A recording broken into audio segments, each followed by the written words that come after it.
Today's special episode of Unregistered is sponsored by ZipRecruiter. This is the Unregistered podcast, and I'm Thaddeus Russell. This is a show about ideas, people, and behaviors that are considered inappropriate, out of bounds, or beyond the pale. The things you're not supposed to talk about if you're a school teacher, a college professor, a businessman, a politician, a parent, a neighbor, or even a podcast host.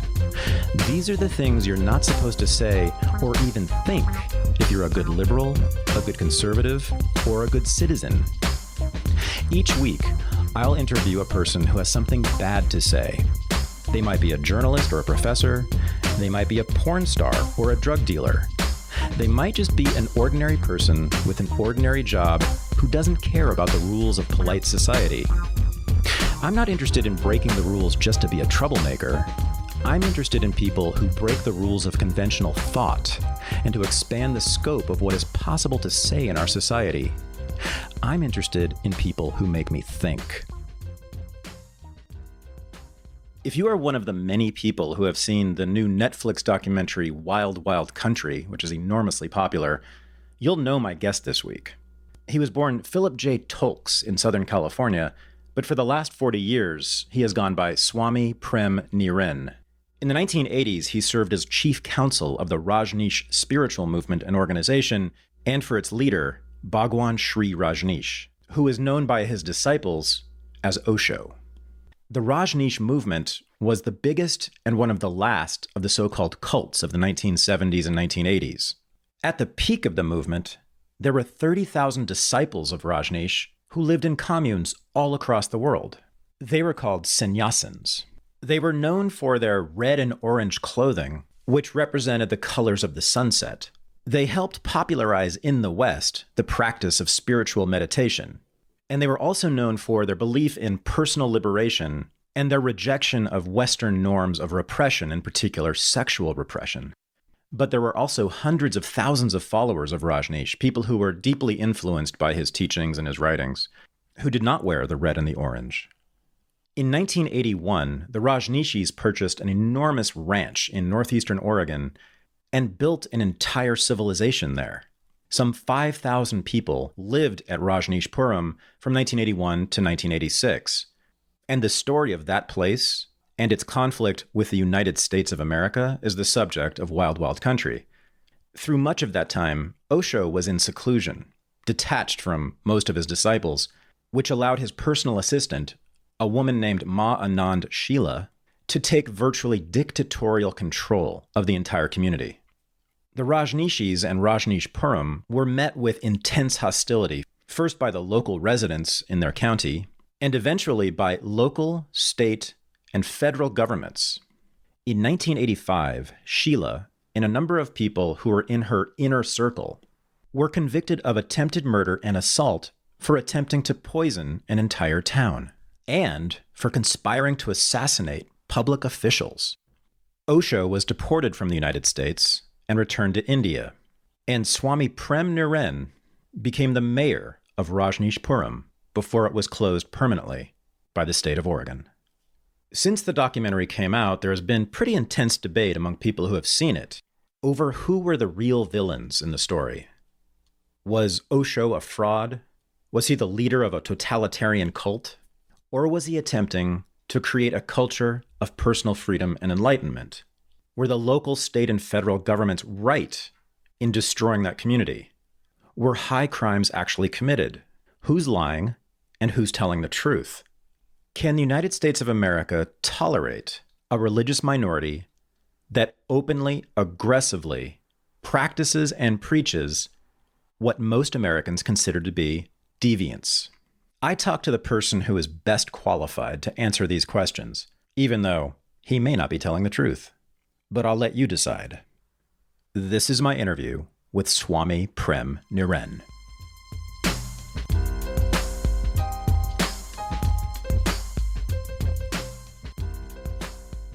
So I drove 4.5 hours today from Salem, Oregon, where I live, to this town called Sequim.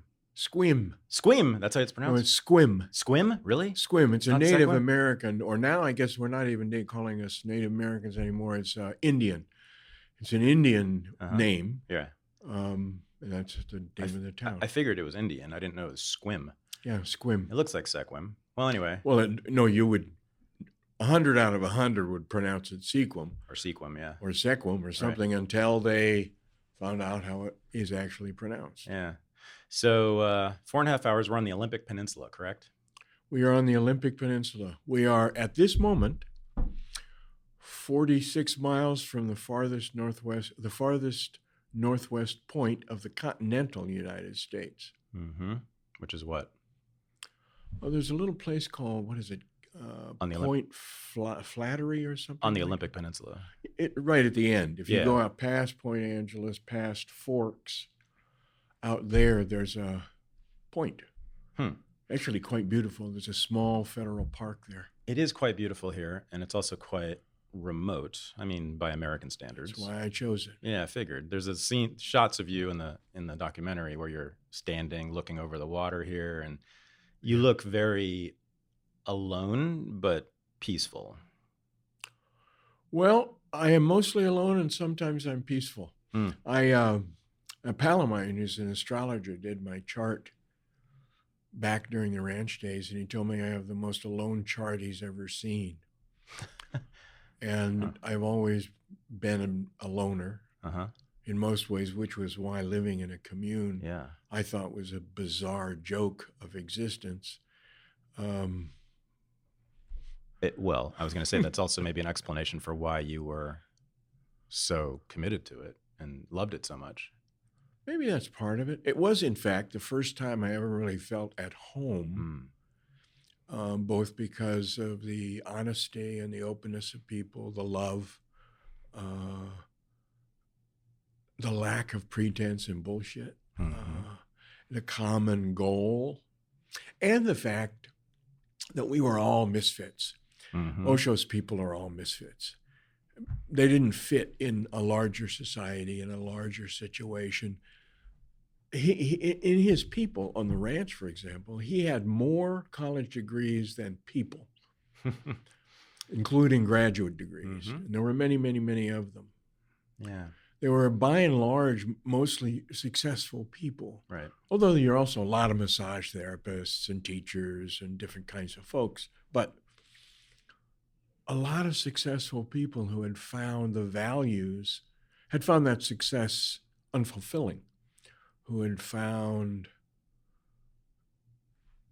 our society's values shallow and unrewarding in the end.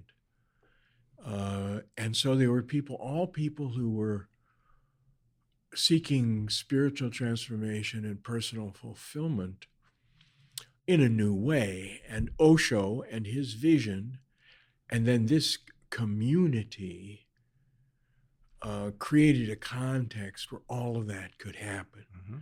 So I don't think, well, some people just left because that happens. It's not easy. It's not easy being with a master. It's not easy working to build a city, being compensated with rice and dal and a place to sleep. So a lot of people, it's very confronting in a spiritual way, psychological way. And Sheila was a megalomaniac, so a lot of people left. But the people who stayed were so highly, and some of the people who went, loved Osho very, very much, and were really committed to manifesting his vision in what we laughingly call reality. Yeah, so let me give people the context. There will be some people who haven't seen the documentary, but so I drove 4.5 hours to get here, and I told you when I walked in the door that this is, of the 55 or so interviews I've done, this is the one I've been most excited to do, because I, like a lot of people, saw this documentary called Wild Wild Country. We watched it, I think just a few weeks ago, and I was, first of all, I thought it was a fantastic, amazing, not fantastic, it was an amazing documentary. I thought, though, that it did not address a lot of the questions that I had. And I also thought it was very clear that you, because you're a major character in the documentary, you were the one person to answer my questions. So that's why I'm here. That's why I drove 4.5 hours. That's why I'm very excited about this. For those of you who are listening who don't know what we're talking about, let's just give the basic background here. If you haven't seen the documentary Wild Wild Country, if you don't know the history of the Rajneesh movement in this country, the documentary is about the Rajneesh religious movement, and its attempt to establish an ashram. Is that a word you used or would use, or community? No, I'd call it a community. Or city. It's actually a town, right? Became a town. I call it a community. Yeah. In Oregon, in northeastern Oregon. And the subsequent battle or war between that community and really the United States of America. It started out as a battle between the local townspeople, which was a handful, and then it expanded to the county and the state of Oregon and then the federal government, all pretty much against you. And you were then the attorney for the leader of this movement, whose name was Bhagwan Rajneesh. And you also became, at the end, I think, the mayor of the town, the community. That's correct. Right. And so you're a very smart guy in addition to having this experience, this firsthand experience. So I don't think there's anybody on earth who is a better expert on this question or all these questions that I have. And I thought that happens to be the truth. And there's not many things any of us can say that's about. And it doesn't make me the smartest guy or the best lawyer. But in combination, I know more about this legal, political, spiritual story than anybody else prepared to tell it. It seems indisputable to me. There may be some little nooks and crannies we'll get into that you don't know as well as other people for particular that's reasons. Entirely possible. Sure, for legal reasons. Depends on your questions. Right, exactly, yeah. But for the stuff I'm interested in, there's no doubt that you're the man. So so it's a hell of a story, which is why it's a hell of a documentary. It is a truly stunning documentary. I said at the time when I was watching it that it could be used in like a civics 101 or a sociology 101 class, or even a political philosophy 101 class, because many of the major questions in politics and philosophy and history are raised in this story and the way they tell it, which is one of the reasons I love it so much. But so the community was established in 1981. Correct. It was originally a community in India, and Bhagwan Rajneesh and his followers found this plot of land, barren land, basically in Northeast Oregon, and thought it was the place, a good place to establish a community. Before you go a lot further, you might want to start asking me questions rather than telling me what you know, because I'm not interrupting, but some of the things you're saying are in the main true, but not entirely. You go ahead and correct me. Did I say anything wrong so far? You call people followers. Oh, okay. Osho didn't have followers. Uh-huh. He didn't want anybody to follow him. He said, I don't want you to follow me. He said, I want you to find your own truth. Mm-hmm. I want you to go inside and find your own truth. He said, you've been following enough people your whole life. So turn in, make your own inquiry, find your own way. Yeah. Also, what would you call them? Osho. No. What would you call the people who came to the community, who came to Oregon to do this? Who were part of the movement? I mean, if you're in India, you'd call them sannyasins, which translates as disciples. Osho was a great storyteller. And one time I asked somebody, he said, will you be my guru? And he said, no. He said, your guru comes to your house, drives your car, fucks your wife, eats your food. And he said, I have my own cars. He sure did. He said, as for your wife, he said, when I bathe, I wear underwear because I don't like to look at the unemployed. And my doctor lets me eat a few greens because of my diabetes. So no, I don't want to be your guru. Think of me as your friend along the path. He said, better yet, think of me as your dance partner. And the relationship between a master and a disciple, it can be varied as who the master is and the disciple is. They're all going after consciousness. if they're in good faith. But who they are can vary tremendously. Osho, but ultimately the relationship between the master and the disciple is one of love. Love and gratitude from the disciple to the master, and love and compassion from the master to the disciple. Mm-hmm. And I dare say, and I've known a lot of people who've been with a lot of guys. By my guys, I mean masters. And that is a common thread. People really love their master because that master has opened them up, taught them things, brought them to understandings and experiences and peace that they had never known before. Mm-hmm. Certainly more. One last thing. Sure, yeah. I don't call him Bhagwan. He changed his name before he died. Right, to Osho. And now in all of his books and everything in the world and blah, blah, blah, I call him Osho. Right. So that's how I will refer to him today. Yeah. So I was going to say it's certainly more than just a father figure, right? It's much more than that, isn't it? Well, a father figure is a projection. A father figure is, what it basically means is whatever your father's stuff is, you're projecting it on somebody, and he's holding that projection, so he is in some sense a father figure for you. And I think that's probably true of masters as well. Because they're like, for some people, they're the father you never had, the loving, caring, compassionate father who didn't beat the shit out of you, or however, whatever your father deal was about. But it has that within it. But it has so many other relationships, so other ways of relating within it beyond that. Yeah. I've never had a relationship like that at all. I've never had a father figure in my life. I've never had a mentor, and I've certainly never had a master. I don't know what that's like. Well, Osho did. Did he?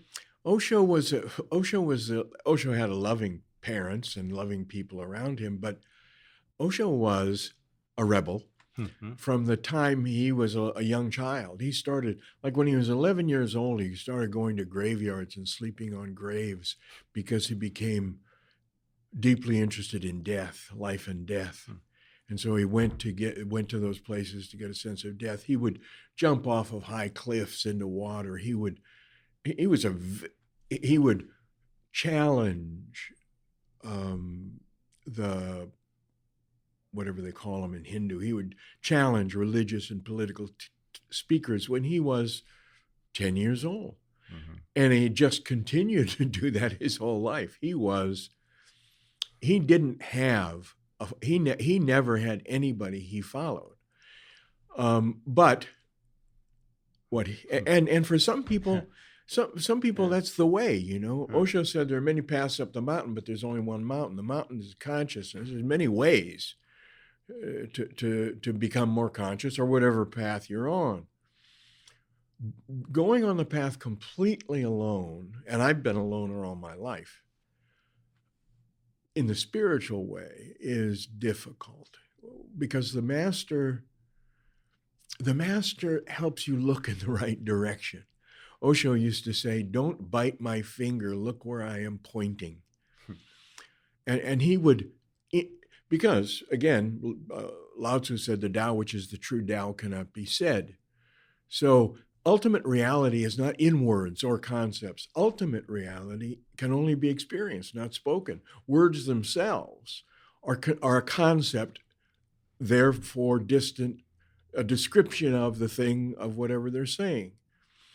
So Osho was endeavoring, any master is endeavoring to direct the disciple's attention toward that transcendental reality that can't be said in words.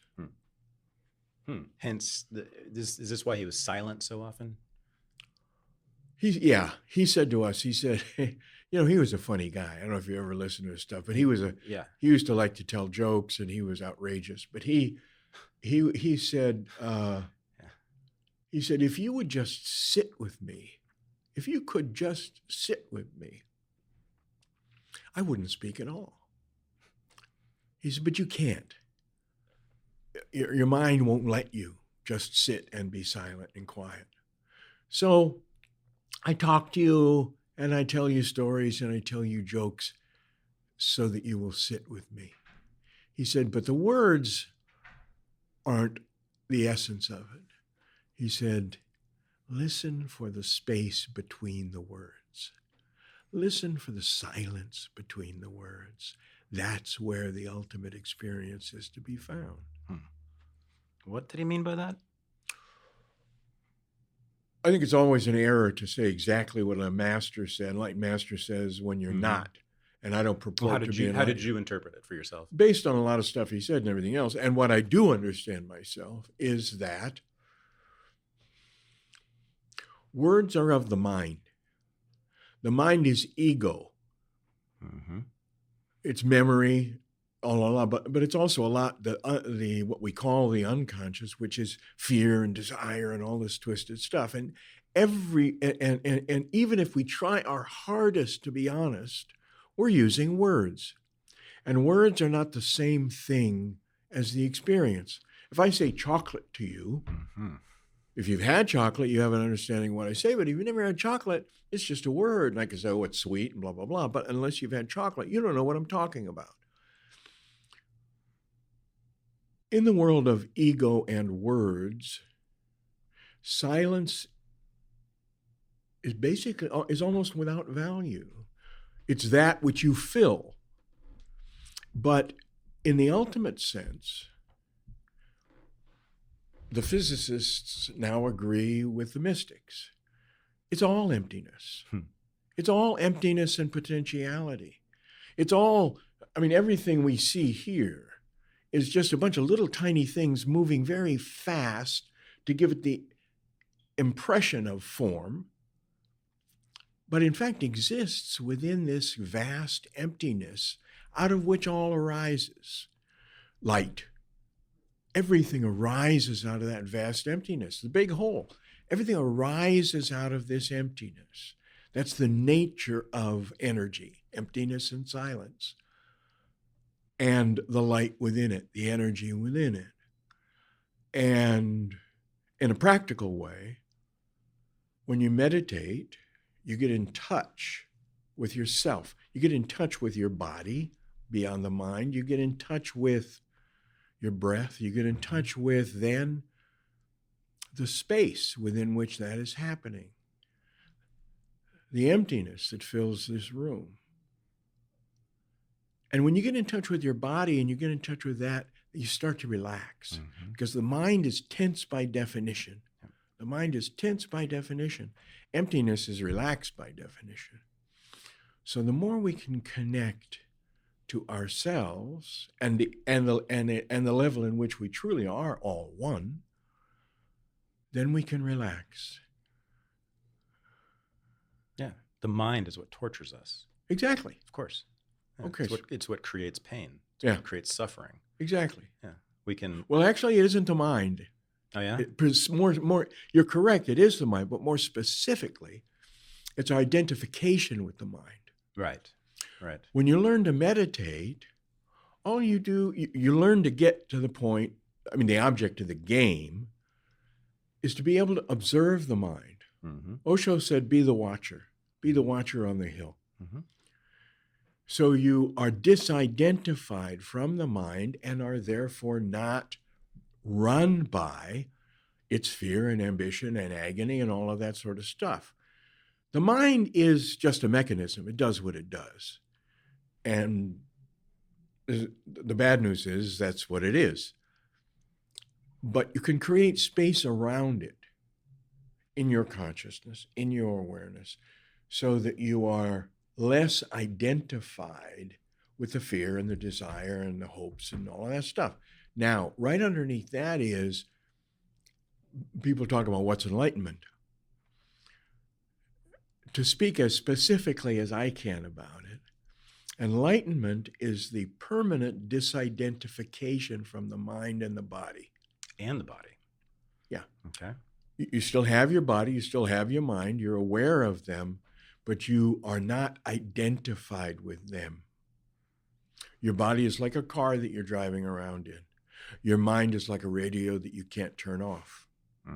Although, again, the object of the game of meditation over time is to turn down the volume and to have space, more and more space between the thoughts until you actually do experience periods, one can experience periods of silence and peace.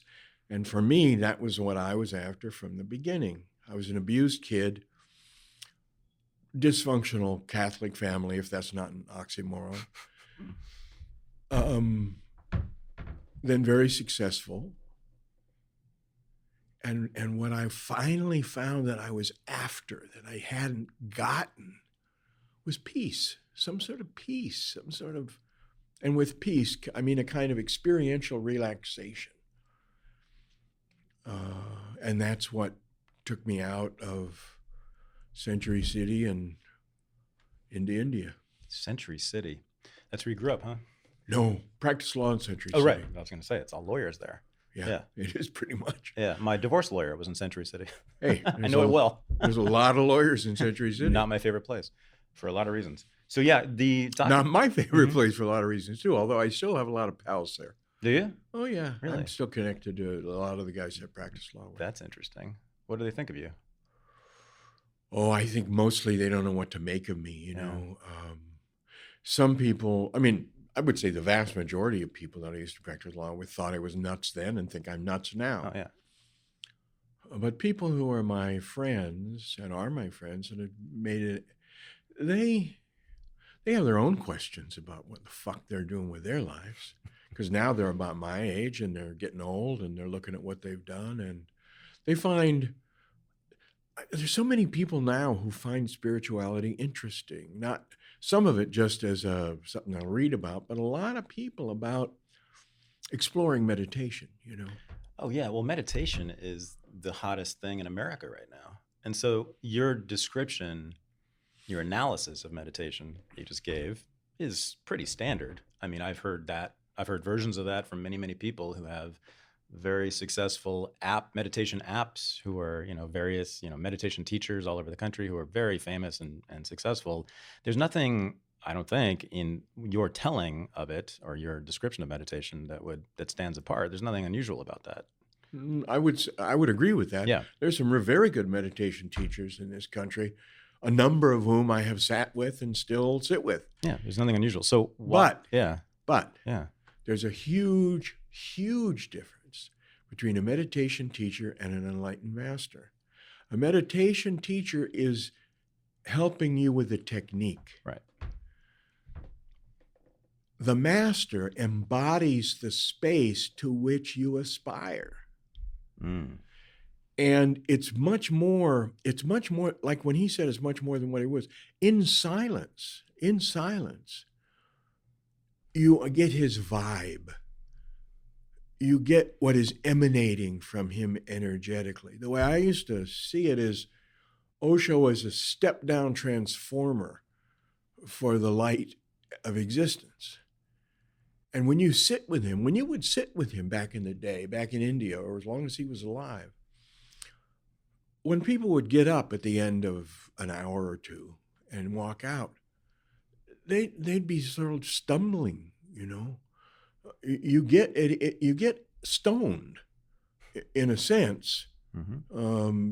Different from chemicals mm-hmm. and different from herbs, because it's very pure and very clean. But it is a consciousness that will blow you up. I mean, it is you're connecting to a vast consciousness and energy, and it fills you up with light. And that light carries with it a sense of bliss, of oneness. So how long were you involved with the movement? Do you call it a movement? Is that fair? I don't know. What do you call it? I mean, obviously, cult is what it was called. Yeah. Which really, that's just a... Well, that doesn't distinguish it. That really doesn't distinguish it from the United States Army, does it? It's just an epithet. I love that, yeah. That's one of your lines from the movie that I loved, yeah. It's an epithet basically applied to super minority religions, right? Yeah, who believe something other than us. Who violate social norms. Who are different than us. Yeah. They're different from us, deviant. So we're going to kill them. They're deviant, right? So they're deviant, because we're the norm, Yeah. and our norm is right. Give me a second to respond to your question. If it's not a movement, what is it? Oh yeah. It is a movement. It is a movement in the sense, I think a movement is not an unfair description of what it is, but it's different. I mean, it's a movement in the same way that a wave on the ocean is a movement. Meaning there's a purpose here. There's an end goal or many end goals. Unlike a wave, there's a teleology to it. There's an end. Well, there's lots of different things within it that you could talk about, but it's an unfolding.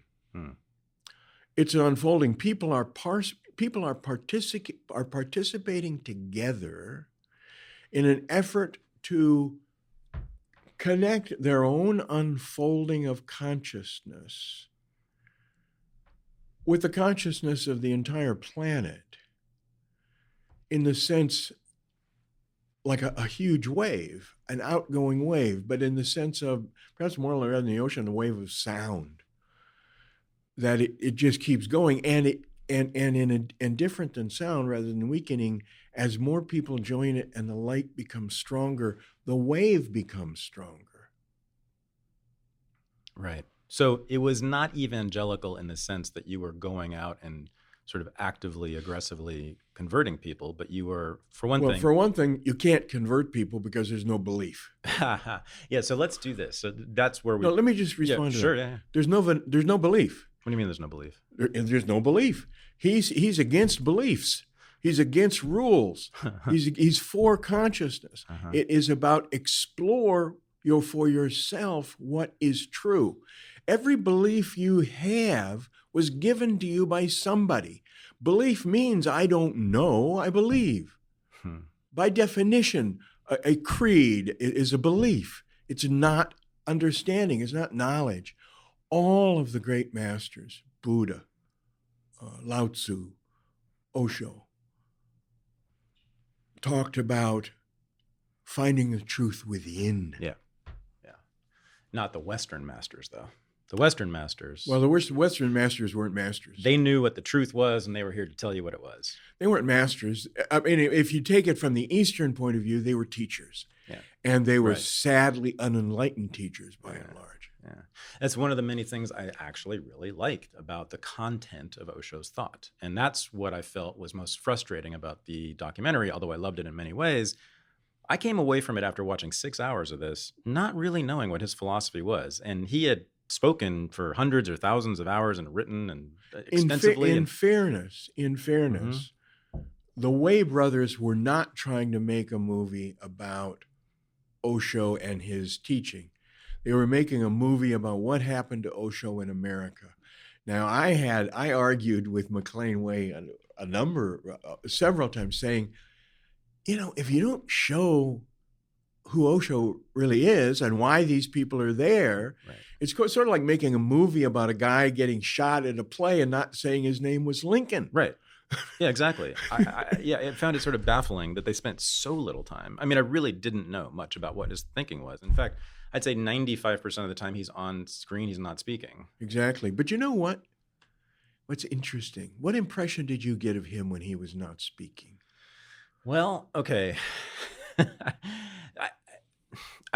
All I could do was guess, right? Okay. But you could do more than guess. 90% of the people got a sense or something about this guy's not your average guy. Yeah. And I've gotten an immense amount of outreach from people. At least for me, it's an immense. I mean, I live in Squim and I by myself almost all the time. So, but it's been a lot, and I bet. And 95% of it is from people who want to know more about him. Yeah. Who want to know what he was about. Yeah. So people got touched by him enough, and they got touched by the community, people who seemed to be happy and loving each other. They were touched enough, at least the ones reaching out to me. Of course, I imagine that's probably a minority. There's a lot of people who couldn't get it at all.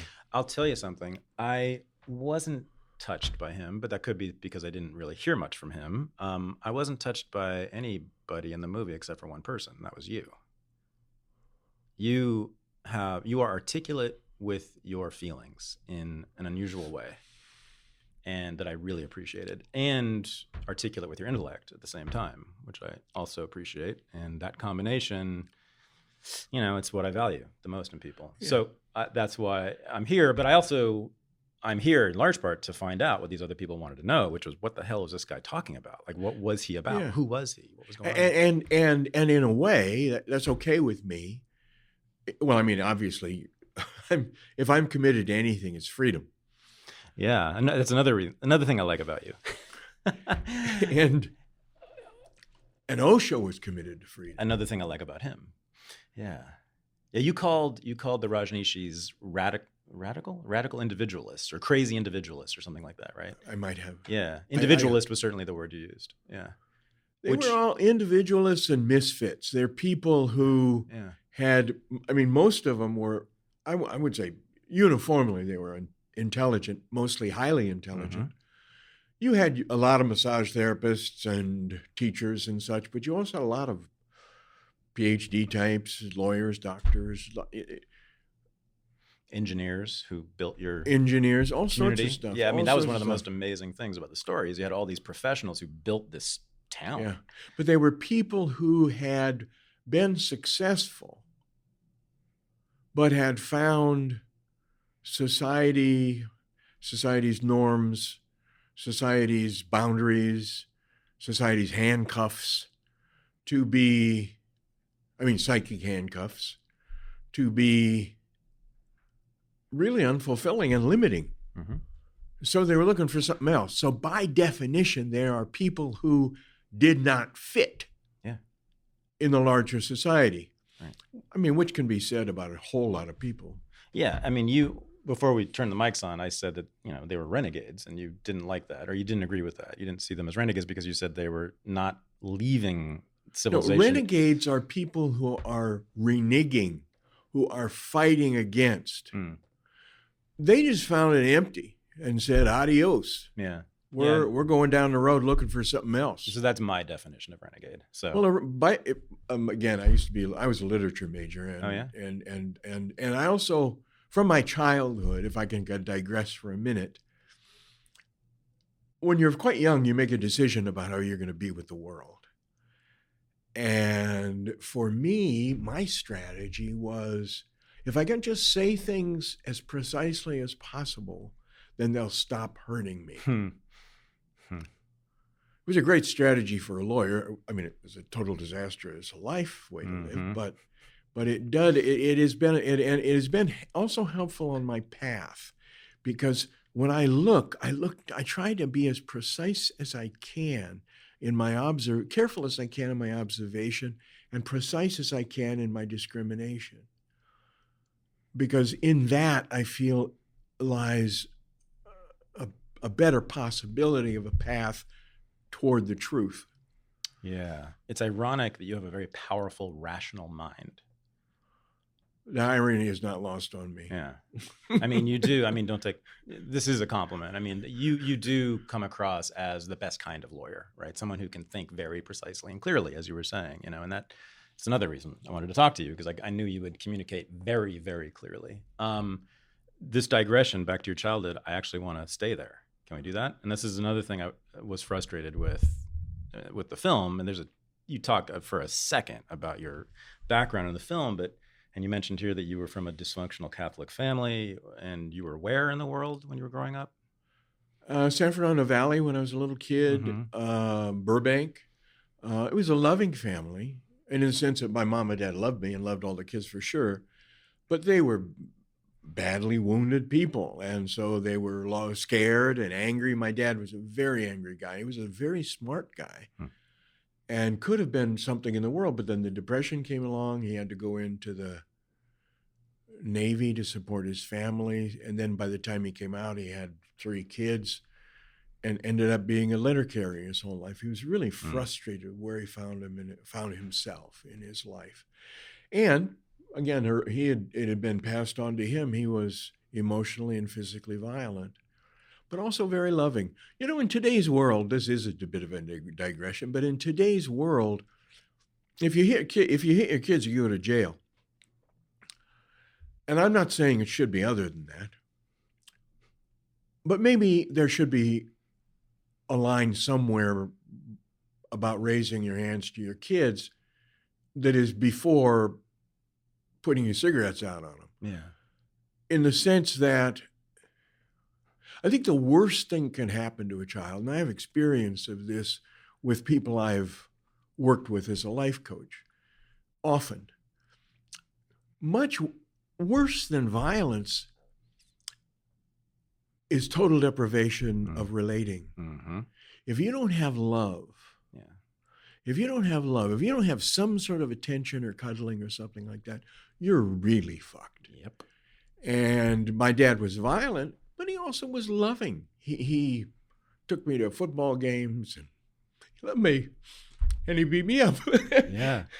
So. Yeah. I'd almost trade you because I had a dad who didn't do anything. It was nothing but neglect and emptiness and loneliness. And I was raised by him, and myself and himself. Which may explain your choice never to have anybody to trust. Yeah. No, you mean no master? No mentor? Or mentor. Or teacher, even a teacher, really. I had one good teacher, but I didn't follow him in any way. Never to put anybody in a position of power above you. I was never a disciple to anybody. That is for sure. I don't mean just disciple, even mentor. That's right. That's right. Yeah. And so you were on your own. Yeah. And you know what? I think maybe like Osho, I created my own father. I became my own father, right? Well, ultimately, if we do inner work, that's what we have to do. I mean, if in the work I do with people using NLP and meditation and hypnosis, we have to become the parent we never had. And we actually can be in dialogue with that inner child and create the healing and integration we're looking for. Yeah, if we realize that's what we're doing, which I didn't until I was about 40, you know. But it's still okay if you were doing it. Yeah, well, I suppose. I don't know. I don't think it was okay. It caused me to make a lot of bad choices in my life. Make a what? A lot of bad choices in my life. Yeah, anger tends to produce bad choices. Well, and then sort of, you know, being the father to everyone else, oh, right? Being the yeah. teacher. I am a teacher, and I have been a teacher. You know, I always had bad teachers. I always had bad fathers. And so I was going to be the good teacher and good father. Come to me with your projection and needs. Which, as sort of, yeah, exactly.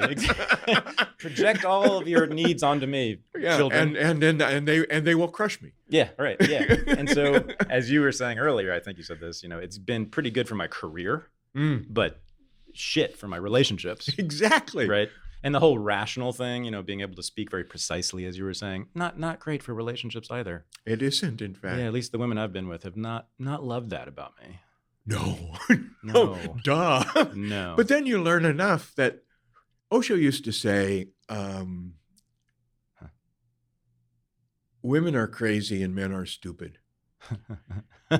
And what he was talking about was women being so identified with their emotional being that they didn't care much about rationality. Right. Now, again, this is he's talking in broad terms and not about everybody and not in every way, certainly. Yeah. But women are so identified with their emotions and emotional realities, they don't give a shit about some heady concept very much. Men, on the other hand, are so out of touch with their emotions and feelings that they live in their minds as a way to defend themselves from pain. Yep. Hence, it's so strange that men have women and women have men. But again, it's like everything else. You can take it as the way you can learn. Yeah. Yeah. So was your dad, you said your dad was quite smart but a letter carrier. Was he an intellectual at all? Did he do this thing that you and I do? No, I wouldn't call him an intellectual. He was pretty smart. And he liked to read. Okay. But he wasn't intellectual. He was not. How did he defend himself from bad feelings? Well, what did he do? He repressed them, and then he exploded in violence. So it was the violence that was his outlet. That was his response violence to was it. his outlet. And was he a drinker? I have to ask him since he was an Irish. No, no, a Catholic, but mixed European stuff. He was a drinker, but he actually, my dad to me was a hero. Came from a terrible childhood, terribly wounded. His mother did some stuff that was as damaging as anything that could be done to a little boy that isn't directly sexual. And he was a devout Catholic and worked his whole life at taking care of his family. He'd explode and get angry and he'd hit and this and that, but he worked his ass off his whole life for his family. And then he went to Mass and confession, and that was how he stayed alive. That was how he stayed functioning as much in society. He was a hero. Yeah. He must have carried a lot of guilt about his violence toward you. Before he died. Because he cared so much about you. Before he died, he said, a lot in the last couple of years. It's a funny thing that can happen. That happens sometimes with old men who have been tough, hard-nosed guys their whole life. That when they retire and no longer have power, they go through a transition, and then they get through a transition that's very difficult for them. And then they become sweet. They become soft. Yeah. And that's what happened to him in his last couple of years of life. And I spent a lot of time with him in those last couple of years. And he would say, I don't know if I can go to heaven.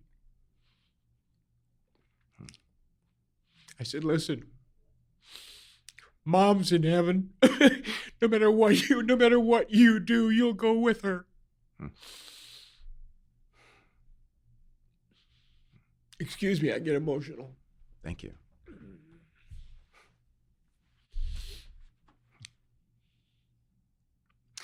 But he did drink. But for most of his life, he would have 1 or 2 beers a day, and that's all. After my mother died, he turned into a drunk. And I remember he'd fall off his little scooter, and he basically drank like that until he died. He just clearly couldn't deal within himself how much he missed my mom. And how hard it was with him for nobody to love him, and no more structure, How old were you when she died? My mom? Yeah.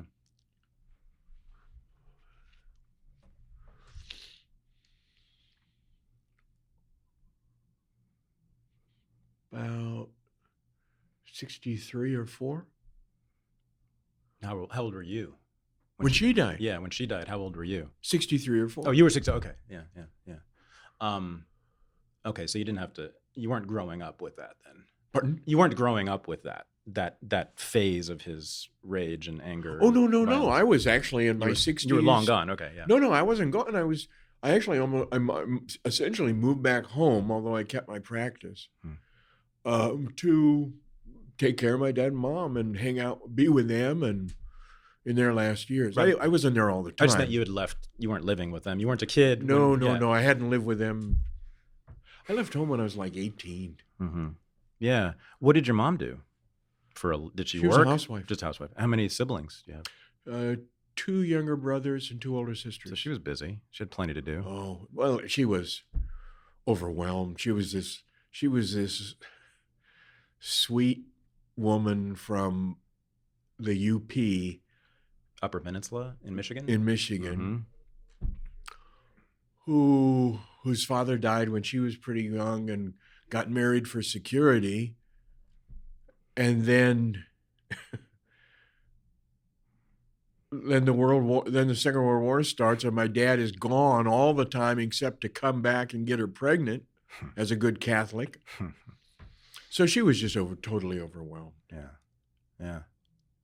And what kind of a mother was she? As good a mother as she could be while being fucking terrified all the time. She was scared. She was scared of almost everything. And so, fear, like anger, will keep you from sharing your heart, opening your heart. She loved us. There's no question. She loved us, but life was hard for her. Were you lonely as a kid? Yeah. Yeah. Well, you had a lot of people around you. Big family. Yeah, but I mean, it's a funny thing how life happens. By the time when I was about 6 or 7 years old, I discovered books. Aha. Bad move. And from then until I don't know. I don't recommend it to anybody. From then Caused me a until lot of trouble. Yeah, from then until the time I left home, I would be just pretty much reading constantly when I wasn't doing something else. You know, I went from, Chip Hilton outfielder to mysteries, but I also read, I read Dr. Zhivago when I was 14,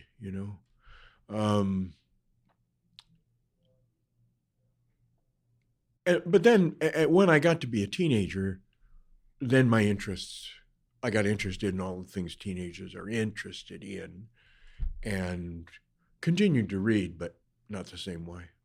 Well, what are all teenagers interested in? What were you interested in then, to be specific? Sex, drugs, and rock and roll. Yeah, okay. Well, not all of them. Not all of them are, just a lot. But yeah, just wanted to be sure we're talking about the same things. And lots of other things too. Yeah. I was interested in literature. I was interested in books. Yeah. I was interested in thought. I was interested in what might be true. I was interested in how does all of this bullshit be real? But mostly girls and football and track and having a good time. Having a good time. And I was editor of my school paper. Me too. Were you? Yep. Berkeley High Jacket. There you go. What was your high school? Mater Dei in Santa Ana. Oh yeah, sure. Big Catholic football school. Great sports school. Actually, it's funny. My law partner, Charlie Drexler, who I practiced law with in Oakland, he lives in Berkeley on McGee, and all of his kids went to Berkeley High. So I used to have a bit of and his house is like 2 blocks from Berkeley High. So I used to have a bit of connection with Berkeley High. I might know somebody in that family. Wouldn't be surprised. So where'd you go to college? University of San Francisco, Jesuits. Yeah, Catholic, right. How was that? When was this? When were you at USF? 63. I was there college and law school, so I was there from 63 to 71. Oh, wow. So you're all. But actually, man, if you can imagine, I write about this and I tell this. It's like, I don't think there was a better place in the history of the world to be 18 years old in San Francisco in 1963. There's no question about it, is there? I mean, of course, yeah. I mean, we had free speech with Mario Savio in Berkeley. Yeah. Then we had, then we had Haight-Ashbury. Yeah. We had all of that amazing music. I lived down the street from the Jefferson Airplane in San Francisco. Yeah. Then we had dope showed up, and it was before AIDS, so all the sex that you could rolling around in the grass naked in Golden Gate Park. That wasn't my thing. No, I was still. That was for later. But no, in some ways, I was a good Catholic boy. No, that was another thing about the whole sex cult thing. In many ways, once you're a good Catholic boy, you don't stop. I was going to say boy. You alone, among all the people in the movie, at least, you didn't talk about sex at all. You didn't talk about your sex life. You didn't betray anything. But everybody else is sort of talking about people running around screwing on, Well, that was mostly them, and they didn't know what they were bridges talking about, which is bullshit. Yeah. Nobody was having sex in public at the ranch. Really? Nobody. Huh. Nobody. It was. Which was the one thing that every townsperson named as the biggest problem they had with you all. Remember the videos. What did they see? They saw people hugging each other. I didn't see it. Yeah. They saw people hugging each other, maybe kissing, but mainly just hugging each other, being close, laughing and talking. Yeah. Those townspeople, your average good American right-wing Christian, could not distinguish between openness and affection and sexuality. Silvertooth Stewart, the guy who was in the film and still lives there, he talked about them making love at night. Right. But then he also admitted that he walked around town listening at windows. What in the fuck does that make him? Who's weird? You tell me who's weird. I mean, I noticed right away that every single person who was opposed to you mentioned first the sex on the ranch that was going on. That was the big problem they had. That it's really funny because in a sense, if they had been to Pune 1, then they could have said something about sex. Not that they would have seen it. But, Osho talked... Sorry, you were referring to the original ashram in India. Yeah. Right? Yeah, right. And there was a video, infamous film made of which was a stage... crazy practices. Which was a stage film... Naked people. Made with therapists. Oh, yeah? Okay. To show what groups could be like. So it just shows a bunch of naked people in a room sort of thrashing about and screaming. Exactly. And exactly. Silliness. Many of them were my friends. I used to tease the shit out of them about that movie. But... let me step back. Osho talked about, when I'm saying there's just one energy, Yeah. When energy comes into us, it comes in, it exists in a channel within our bodies and then moves within our bodies and outside, inside and outside our bodies. The source of energy, the lowest point of energy in our bodies, the strongest energy in our bodies is in our first chakra, which is our sexual chakra and where we shit. So that energy has to rise for consciousness to rise up to the heart and to higher levels of consciousness. If you suppress it at the level of sex, it can't rise. Now, it'll still seep up or try to find a way around or whatever, because that's what energy does. But if you're real repressed sexually, energy can't rise. It can't fill you. You can't become expanded, or your consciousness cannot become expanded, except intellectual can happen. So Osho talked about people needing to relax with their sexuality, explore their sexuality, so that they could release the tension that they were holding there, so the energy could rise and then be transformed. He used to joke about it. He thought people were hilarious. He said, I've written 300 books on meditation and 2 on sex, and they call me the sex guru. Oh, yeah. It's because of our obsession. Yeah, I was going to say, welcome to America, Osho. That's what we do here. It's our obsession with sexuality that we project. And so people who have free sex are totally freaking us out. The fact is, there's no such thing as a free lunch. When you're intimate with people, something happens if your heart is open, It doesn't have to mean the same thing as happily ever after. But there's still a kind of intimacy. Things happen. Very, very few people in that community were promiscuous over years as a way of living. For one thing, it's fucking exhausting. Yeah. I mean, being with a different woman a couple of times a week, to me, maybe when you're 20, you can do it for a while. But ultimately, we're seeking love, right? Ultimately, we're seeking intimacy. At least anybody who's seeking to become whole is. I mean, ultimately, on a deep level, if we're not totally screwed up by our mind and our ego and our conditioning, we're looking for love. We're looking for connectedness. We're looking for oneness. Yeah. And so people were loving with one another, and people would go with who, if somebody had sexual attraction and it went both ways, and they felt like doing that, they could go off together. It's not a problem. Most people coupled. As did you, right? You seem to be in a couple. I'm Catholic, I mean, you can't. It's like saying you're saying you used to be a Catholic is like saying you used to have AIDS. It's like it's something that doesn't go away. Right. But you were in a monogamous relationship at the ranch, right? For most of the community. time I was there, I was. Yeah.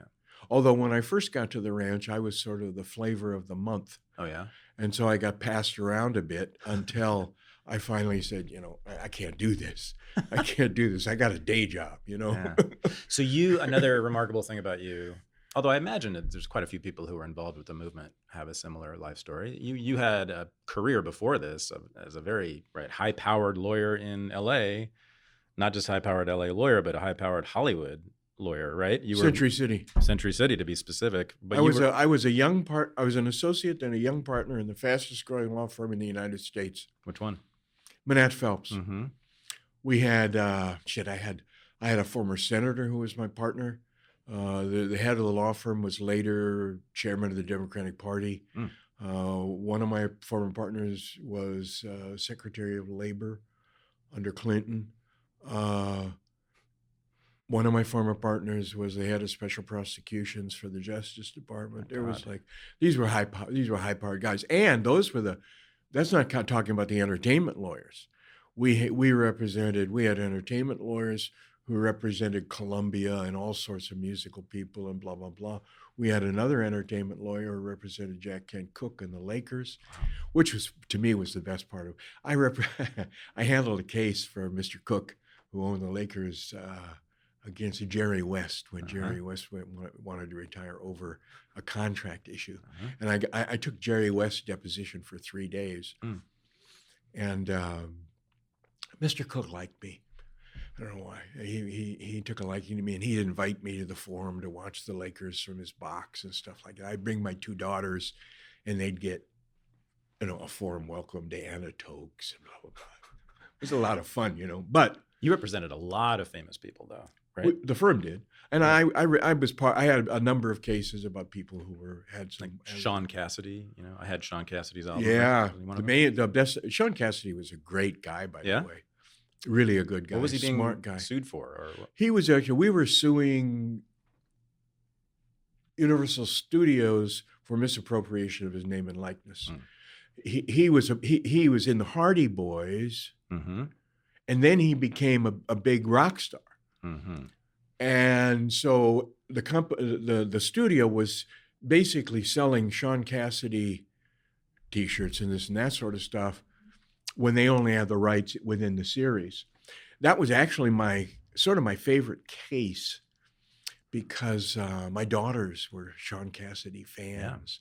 And it was like one of the first times they thought that Dad oh my God. was actually cool. I took him to a Shaun Cassidy concert, and Shaun was very kind. He met them, gave them pajamas and all this stuff. I mean, he was God to girls and a lot of boys. I had his album too. He was a very cool guy. He was a huge but star. He actually, he's still quite a successful producer in California now. Lovely guy, wonderful wife. You really liked your client, it sounds like, but you didn't like the job, right? As a whole, did you? How can I say it?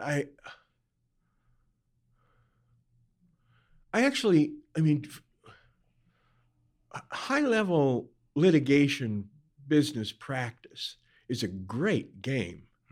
It is high stakes, full contact, chess, poker, war.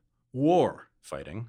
Yeah. One of the first guys I ever practiced with in San Francisco used to say, where I learned to try cases, said, when you go in a courtroom, basically you put your balls on a scale on one side and he puts his balls on a scale on the other side, and the guy with the biggest balls wins. Yeah.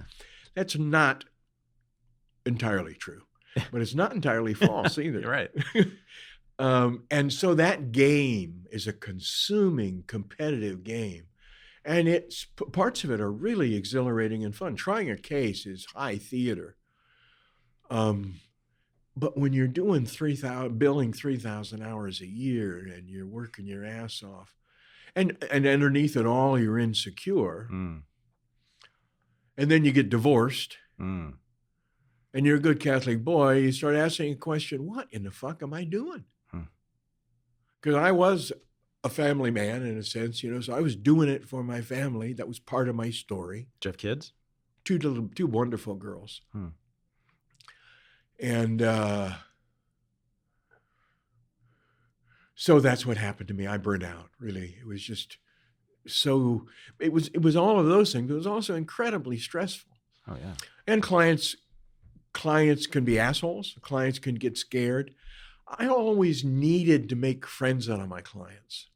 And the vast majority of the time I was able to do that. Because I needed to be able to identify with them. Different people get different motivation. But I had to be fighting for somebody I wanted to fight for. That was important to me, which I didn't get in my first practice in San Francisco. I was representing insurance companies. But when I went to Century City, when I went to the Manat firm, there were more clients where it was like a general counsel who I could relate to. What were you insecure about as a lawyer? wasn't as a lawyer that I was insecure. As a lawyer, they used to call me Mad Dog. Later, I was called a shark with a heart. I wasn't insecure as a lawyer. I was insecure as a human being. And what I was insecure about was my deep belief from very early life that I couldn't be loved, that I wouldn't be loved, that I was essentially useless and bad. And I had developed, this may not resonate with you more than 98%, but so I developed a great act. I developed a great act. I was smart and funny and tough and charming and knew everything there was to know about good food and good wine. And so I had a great act. But underneath the act, there was a lot of fear and insecurity. And as I went farther, when you work that hard and you got your act that refined, and you got all the bells and whistles. You got a wine locker and a wine cellar and a Mercedes and live close to the ocean in Santa Monica and people think you're somebody and blah, blah, blah. And you have a beautiful wife and beautiful kids and you still feel unfulfilled. You still feel unfulfilled. You feel empty sometimes. And you're going, what the fuck? Are you hiring? Posting your position to job sites and waiting for the right people to see it? ZipRecruiter knew there was a smarter way to do it, so they built a platform that finds the right job candidates for you. ZipRecruiter learns what you're looking for. It identifies people with the right experience and invites them to apply to your job. These invitations have revolutionized how employers find their next hire. In fact, 80% of employers who post a job on ZipRecruiter get a quality candidate through the site in just one day. The right candidates are out there. ZipRecruiter is how you find them. Businesses of all sizes and all industries trust ZipRecruiter for their hiring needs. And right now, my listeners can try ZipRecruiter for free. That's right, free.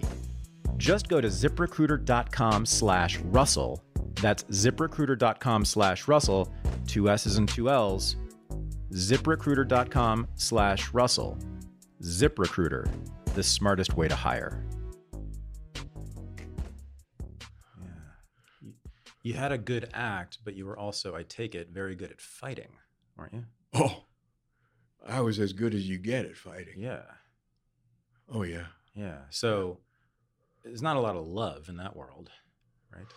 Well, again, it's all funny. You know, I was good friends with my clients. I used to eat and drink and hang out with my clients. I was very close friends with the guys I practiced law with. We would hang out together, drink, smoke dope. I used to play the guitar and sing with my pals. So within my circle of friends, but I could be like that. I had anger, really powerful anger, not unlike my dad's. But then I finally learned, one time there's a funny story when there was a circumstance that happened and my dad told me about his early life experience. And I had really been scared. I'd been really scared for much of my life that I was going to be him and that I was him. And then after he told me that story, I realized I wasn't. That he had made the choice for his whole life to be defended by his anger. He loved where he could, but he chose to be defended by his anger his whole life. And from the time I started getting shrinked and started meditating, I was looking to move beyond my anger. And that was the most important decision of my life, to do that and then to carry on with it. And this was before you discovered Osho? Yeah. And were you ever violent before then? I had a lot of fights when I was a kid. I played football. I wrestled. I was a good wrestler. That was my best sport. Great way to express rage is to... Oh, and this was a major sports school too, so you had to be pretty good. I was a good wrestler. I was pretty good. Yeah. But then I got hurt. I had a fairly serious back injury playing football. And so sports sort of stopped for me in that way. I was in quite a few fights. But then again, you have to understand I was really smart. Mm-hmm. So I didn't like getting hit much because I'd had plenty of that with Dad and actually had a fair amount of fear of being hit, which is why I went into contact sports to deal with it. And is that what he would do? He would punch you or kick you, or what would he do? What? What would he do? Would he punch and kick you, or no? Mostly hit with his hands. Yeah. Sometimes with his fists. Sometimes with a belt. When I was a kid, it was like, oh, it's going to be the belt. Great, because it's controlled. A belt is controlled discipline, even if it's physical. Somebody hitting you, and when your dad hits you in the face, that's pretty fucking scary. Only once for me. Huh? Only once for me did that happen. Yeah, more than I would want to count. More times he hit me by in the head more than he hit me in the face. I actually remember when I got Rolfed. Do you know what Rolfing is? Yeah, sort of. Deep massage. Yeah. Releasing early life stuff. When I got Rolfed, the Rolfer said, "You have an amazing amount of tension in the back of your neck and head." Thanks, Dad. Thanks, Dad. Exactly. That's exactly what I thought. Thanks, Dad. But he also loved me, like I say. But you were talking about me and violence. Yeah. By the time I was in college, I had stopped fighting. I never hit my kids. I hit my first wife once. And then never again. Huh. Well, you stopped something pretty big there. You stopped that from carrying over from your dad. One of the things I'm proudest of. That's a pretty big accomplishment. What's it called? Breaking the chain? Something like that. Right? Something like that. Yeah, you did it. Didn't you? Yeah. I still get angry. I'm an angry old motherfucker. Are you? Yeah, I still get angry. You don't come across that way. I don't express it. Yeah. I stay connected to myself. I was going to say, it's one of the things I liked about the Rajneeshis, generally speaking, at least the ones I saw, in the movie, is that they were very comfortable with their anger. And it's not something you would expect from religious cult members, right? And I love that about them. Osho used to talk about that. They curse. We have to become comfortable with all of our feelings, or we suppress them. But and Osho used to say, he said, "We aren't Christians. You hit us, you slap me on one side of the face, I'll slap you back." Right. Yeah, I love that. I love that about you guys. So you childhood. You should have seen Osho in depositions. My God. Mostly he couldn't take, we've kept them from taking deposition because he didn't have anything to do with business or politics or anything like that. But they got through on a couple of things. One of them was the transfer of his intellectual property to the organization, which I had helped have. Do we have access to those depositions? No. There's no way to get them? None of them were videotaped. Some were, one or two was recorded. And we could get them? I wouldn't know where to get them. But yes, I remember there was this guy named Gary McMurray, I think it was McMurray, who was a mediocre lawyer who had made a little niche business out of stopping the Rajneeshis, Right. So he had lawsuits and had this and that sort of stuff, making a good living by opposing our existence. And he had one case, and he ended up taking Osho's deposition. And he was starting asking Osho questions. And I was sitting back, and normally I'd be objecting. I was objecting some. But after a little bit of it, Osho sort of leaned forward and said, "Are you retarded?" This is when you could say retarded, or at least he could. And he said, "Didn't you hear what I said earlier?" He said, "Do you have any questions that you haven't already asked?" But he didn't say it in this sort of calm tone. He could be fierce. Yeah. When his energy came up, and he just, for McMurray, I thought he was going to faint. For a religious leader, he was remarkable. He wasn't a religious leader. Okay. He wasn't a religious leader. He was a spiritual leader. Okay. For a spiritual leader, he was remarkably both earthly and earthy. So there was a lot of cursing and a lot of He was everything. incivility and a lot of humanness about him, right? And he enjoyed material things, material pleasures. Another thing I loved about him, he had all the Rolls Royces. And watches. He had these amazing watches. Phenomenal watches and jewelry. And he dressed up all the time in very fancy clothes. And he liked girls. Did he? Yeah, after he got enlightened, I guess he stopped being actually sexual. I don't know. I was never there at night. But he still liked women, and he liked being around women, and he thought women were beautiful, and women loved him. One of the things I wondered is if the relationship with Sheila was ever sexual. My understanding is it was not. And I can understand why not. Yeah. She was not very, well, I think you'd have to be, well, I take the whole thing back. Sheila changed dramatically. She actually, she used to be married to a guy who's a good friend of mine, who's a Tai Chi teacher now. But she was tough. Beyond tough, I used to... Bristly. Huh? Bristly, maybe? Bristled? Give me a minute. Sure. You're talking about why she might have been unattractive? Yeah, well, I'm trying to think about what it is. She's attractive in some ways. She was very strong in that chakra. But it wasn't about sex, it was about power.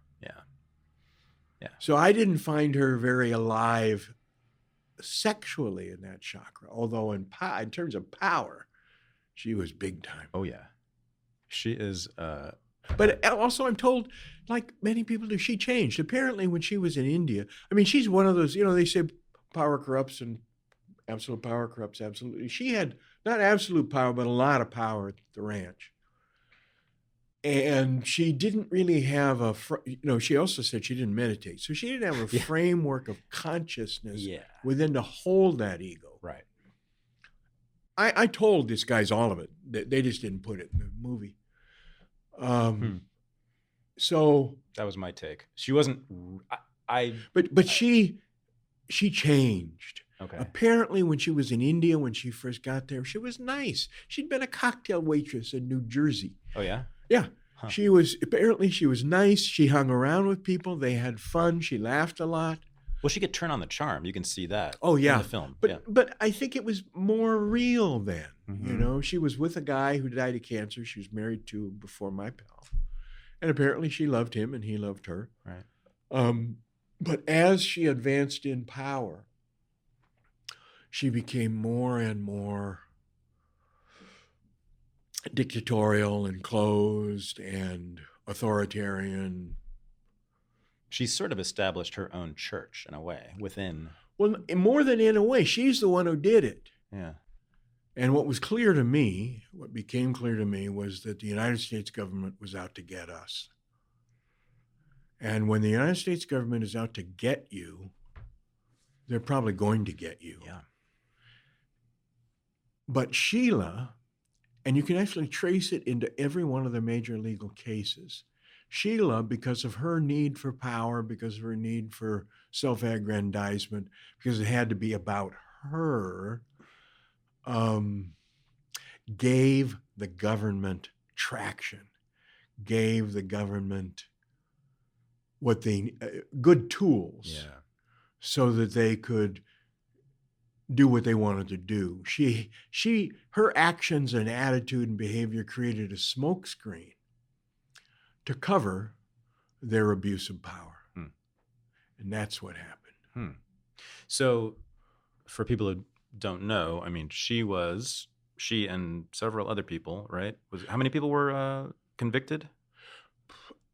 Well, convicted of different things. Right. There were a total of about 11 people or more, but less than 15 who were convicted of felonies. Right. Sheila was Osho's personal secretary, but personal secretary meant, in his case, the person who basically handled everything day to day. Chief administrator in the commune, then chief administrator at the ranch. And she controlled residents. She could control whether people could stay there or not. And for people who wanted to be with their master, that was an immense amount of power. And she abused it. She had a coterie of a few people I'd say probably, because I remember I used to get called. Sheila did a lot of her work out of her bedroom. She had a big bedroom. And everybody would sit on the floor around the room, and Sheila would sit right next to her bathroom. I can't speak for her bowels, but she used to come and go regularly. Worse yet, several times she would, when you were there, she'd ask you to come in while she's going to the bathroom to talk to her about whatever it was. And I said, listen, Speaking of earthy, a lot of things I'm willing to do for clients, but I'll be here when you get out. And that was her group, maybe 25 people of an inner group. I noticed it seemed to be stuff. all or mostly women. Is that right? Her coterie? Mostly women. I would say 80% women. Yeah. And then some men that they needed to do stuff, like the mayor, Krishnadeva.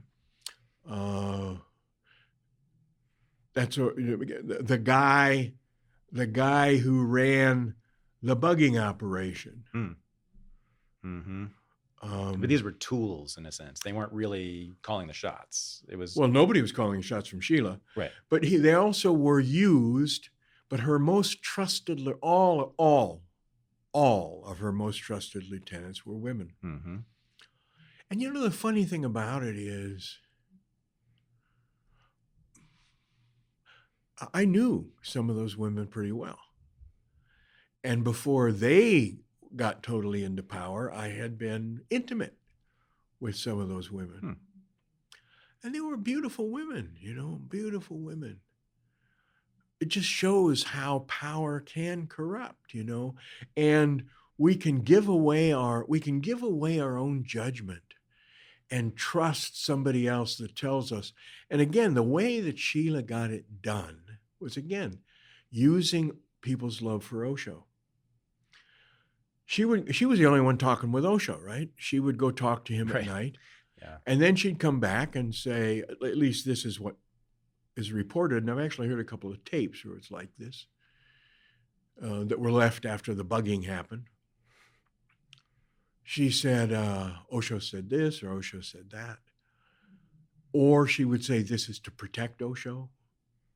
She would use him to justify her behavior. And because people were totally in love with Osho, that could work. Yeah, there's that moment when he becomes more and more secluded, I guess, in his house. It wasn't really a moment. It was an entire period of time. Yeah. He actually went into silence when he was still in India. And it wasn't really silence. It was seclusion. Yeah. He still talked to the people who took care of him in the house and would say good morning, blah, blah, blah. And he still saw people occasionally. Once I became his lawyer, he would call me in from time to time. But again, like when he called me in, it was never about the specifics. I remember one time he called me in and he said, he's sitting there in his chair. You know, he had major medical problems, including a very bad back. So he had these specially designed chairs that were good for his back. And he was sitting in his chair, and he looked at me. He said, apparently somebody was, Sheila was showing him some news tapes, you know. And he said, I've seen you, and I was interviewed in some of those. He said, I've seen you in the interviews, he said, and you seem to be afraid. I was actually very aggressive, but he was a very perceptive guy. He said, you seem to be afraid. And he looked at me and he said, there's no need for you to be afraid. If we lose this place, we'll go somewhere else. See, he was not attached. He was not attached. Well, one could say maybe as a criticism that he was detached, actually, and that was maybe the problem. That's what allowed Sheila to only if create you're judging that power him, for if herself. you're judging him as an executive. Sure. Yeah. If you're judging him as a spiritual master, not an executive. Right. Now, again, many people after the ranch were angry and hated him. Oh, yeah. You know? People got angry, blah, blah, blah. But again, it's one of those things. If you don't take responsibility for what happens to you, if you don't take responsibility for your own actions and decision and indecision, then you got to blame somebody. Right. there's a couple of things that's very interesting within that question or observation, and that is that Osho was truly enlightened. If you sat with him, you could just get that his space was vast, you know. His space was vast. That space, in my perception, again, I'm not enlightened, so I'm not judging it, but that space, for him, that space and silence and emptiness was more real than this table. And many mystics agree with that. Ramesh Balsekar he was a very intellectual guy who said he was enlightened. I never thought he was, but he was a smart guy and thought a lot about this stuff. He said that there's relative reality and ultimate reality. Relative reality is this chair and you and me sitting here. Ultimate reality is emptiness and energy. And that's the only level at which we can be all one. And so many say we're all one. So if we're all one, we can't be all one because we don't have the same body. It has to be on a higher level. And that, in my view, is what it is. And that's where he lived. Mm-hmm. That's where he lived. So in that reality, and he said this, all that we're doing is a game. All we are doing is acting out our karma. And he was totally committed to freedom. He was also committed to Sheila's freedom. My freedom. He was committed to everybody within limits, acting out, doing what they needed to do to discover who they were. We don't discover who we are by being successful and careful. We discover who we are by fucking up. Mm-hmm. And so in that situation, now it was clearly established that he was not aware of Sheila's criminal activity, in the sense that it was clear that he didn't know about her bugging. I mean, shit, she bugged his room. And he didn't know about the conspiracy to murder and all of that sort of stuff. But actually, what happened was people he trusted came to him as things got worse and worse and said to him and told him, things are getting really bad with Sheila. Things are getting really bad. And then there was another group who were relatively new that he started cultivating. And in retrospect, it seems clear that he was cultivating them to replace her. That's what I see, and it seems pretty hard to argue against it. So yeah, but yeah, and then Sheila was aware of that too, and that's when she did some of her most extreme acts in this desperate self-preservation, and then she finally quit and left. Okay, so I have two questions related to that. One is, it sounds like you are fairly convinced that she did these things, these crimes that she was accused of. Well, she pled guilty to them. Okay. Well. And they had overwhelming evidence. Okay. I mean, they had overwhelming evidence. Well, you don't see that in the film. The evidence. Oh no, but it's there. That was one question I had. That's one of the things that was crazy. You know, Osho invited the FBI in to investigate the crimes when he made them public. And then they came in and tried to use the evidence to get rid of him, and only later went after Sheila. Mm-hmm. And if Sheila, I mean, again, it's the proof is in the pudding. If Sheila had anything on him, she would have traded up. Think so? Everybody, oh shit, why not? Everybody does. Well, because she loved him. Why? Well, but she also hated him. Did she hate him then? A woman scorned? Did she hate him? A woman scorned? Well, how was she scorned by him? He fired her. He was getting ready to fire her. Well, I mean before. And as soon as he fired, right. No, she left and resigned. He was getting ready to get rid of her. And then as soon as she left, he went public with all of her crimes and all the shit he did and said the cops need to get her and prosecute her. He came down like a ton of bricks on her. He did. Mm-hmm. He did. It's an amazing moment. Yeah. Okay. But the government officials admitted that they had no evidence that Osho was aware of or participated in Sheila's crimes. Yeah.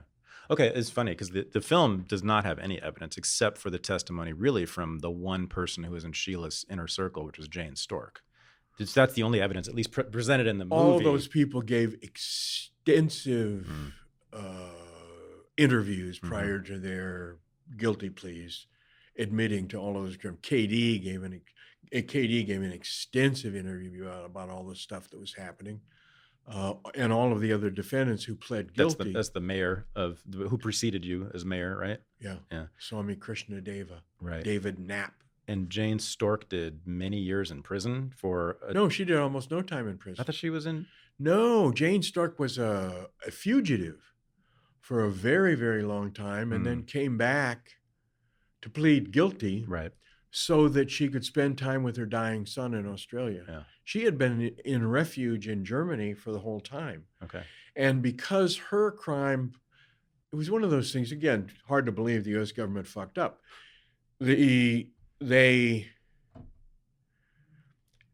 Germany will only extradite for a crime that is prosecutable on the same level in Germany that is in the United States.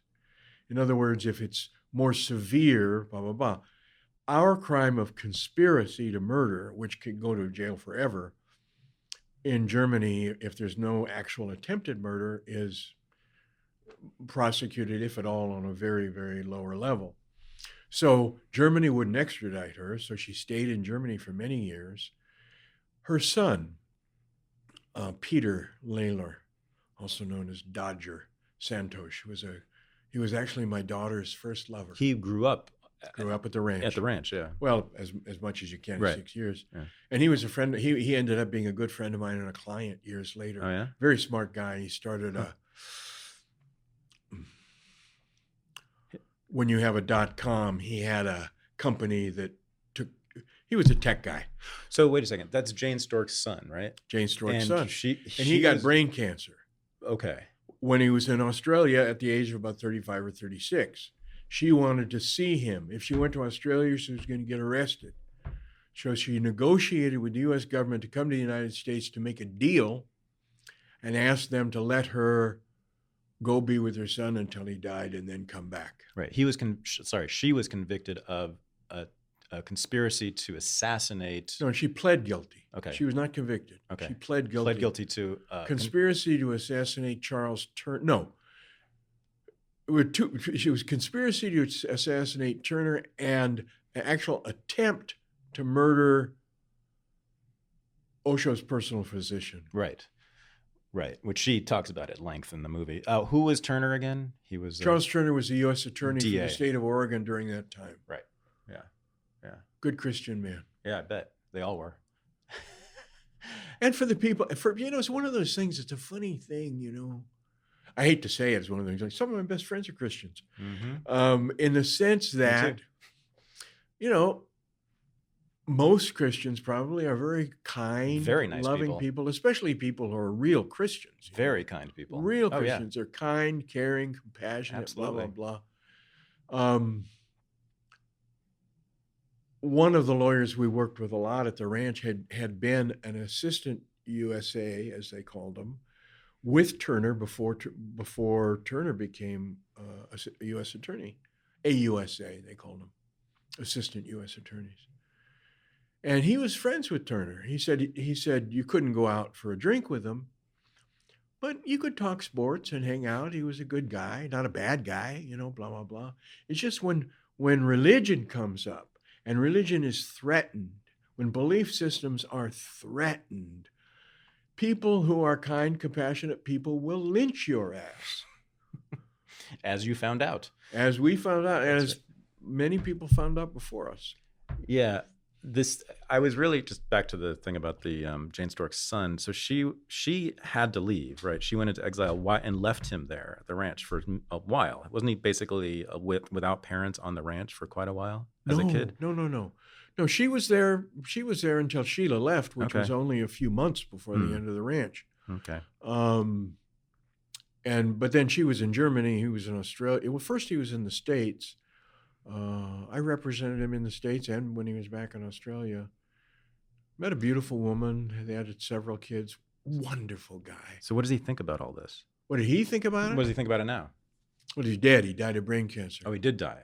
That's why came back and made a deal to go back to be with him before he died. I didn't know he died. And he did die. And my daughter, lives in Australia, and it was very close to him until he died, and very close to the family. It was really hard for a lot of people. Because as we were saying, he sort of grew up on that ranch, and within the movement, or within whatever you want to call it, what did he think about it? What did Peter think about it? He was grateful for it. He had a good time. Okay. He had a good life. Came out whole. Was smart, intelligent. The kids had a very different experience than the adults. The adults could be there for a variety of reasons. Some people really wanted to build a community that wasn't based on greed. And that sort of sociological thing was a driving thing for them. For more than anything else, it was just people loved Osho. And people wanted to wake up. People wanted to transform. People wanted to escape their demons, get beyond all of that anxiety and fear, to wake up and experience love, and experience expanded consciousness in a spiritual way. The kids were just kids. They were mostly too young to meditate at the ranch, but most of the kids liked it. My daughter loved it.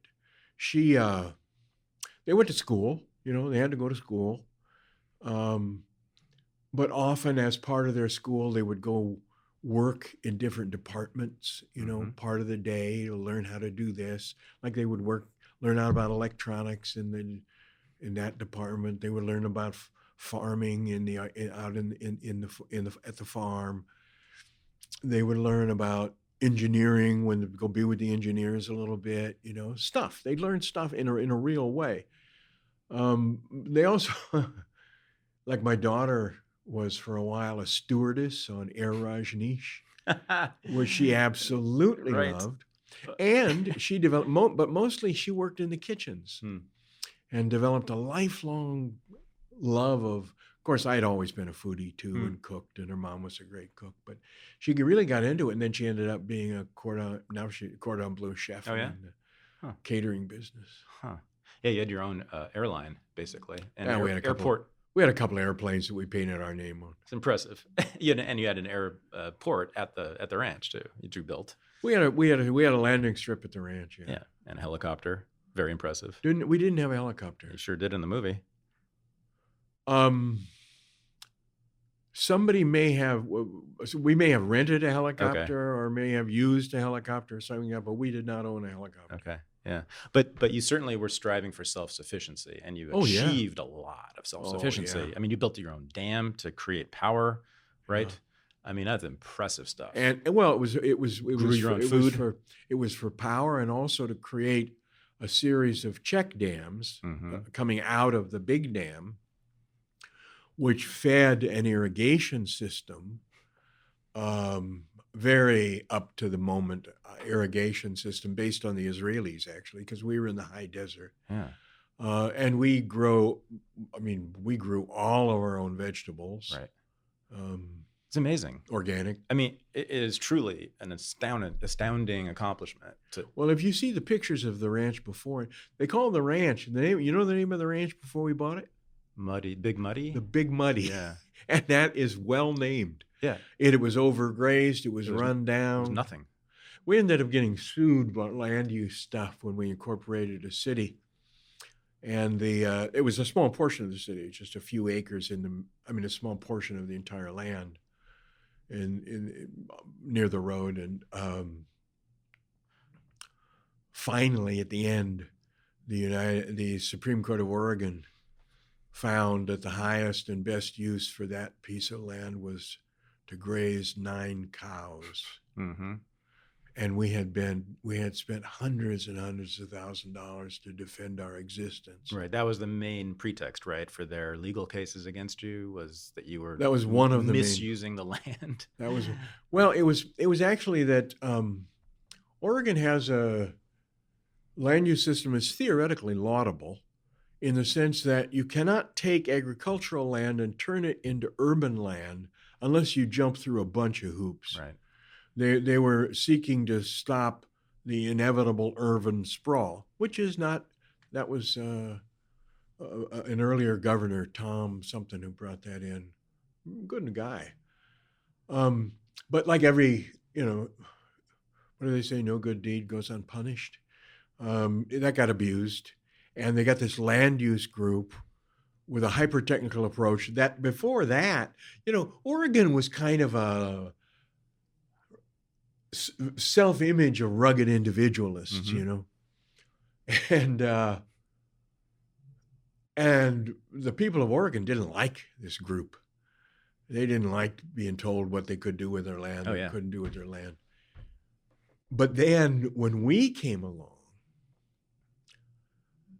this group gave the good people of Oregon a focus through which to express their hate for us. Right. So they made a lot of money with ads like saying, words won't stop the Rajneesh, donate this, blah, blah, blah. And they raised a lot of money to fight us. And ultimately we won at the United States Supreme Court. Unfortunately, that Supreme Court decision came out after Osho had been run out of the United States and the community had been destroyed. Yeah. Was it Osho's idea to be self-sufficient as a community? Is that part of his system of thought, self-sufficiency? Probably. I think yes, I would say so. What his vision was, and I can speak to this somewhat because he spoke about it before he came to the United States. Mm-hmm. What his vision was to create a community away from any other cities and towns, so you could actually have a city of God, if you will, mm-hmm. a city devoted to spiritual transformation and mm-hmm. consciousness. Mm-hmm. And the expression of his vision in the approach of how that could happen. That's what we all signed up for. Yeah. Okay. I mean, not that you were like the Puritans, but you were like the Puritans in that way. That was their vision, was to create what they called a city upon a hill. And it would also serve as an example, right? You wanted it to serve as an example, didn't you? Yes, I suppose so. Emulated certainly, by others? Certainly, yeah. certainly. You have to understand, this guy was not a small thinker. He wanted to transform the consciousness of the planet. Yeah.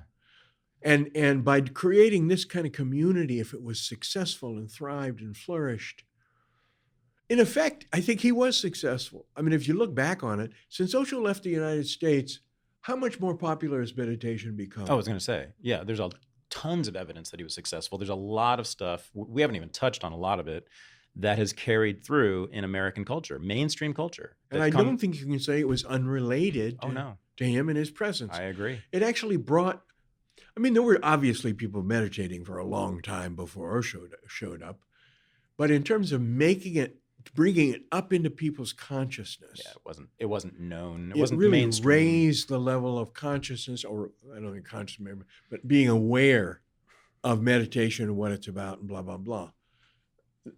That happened in a big way. I think so.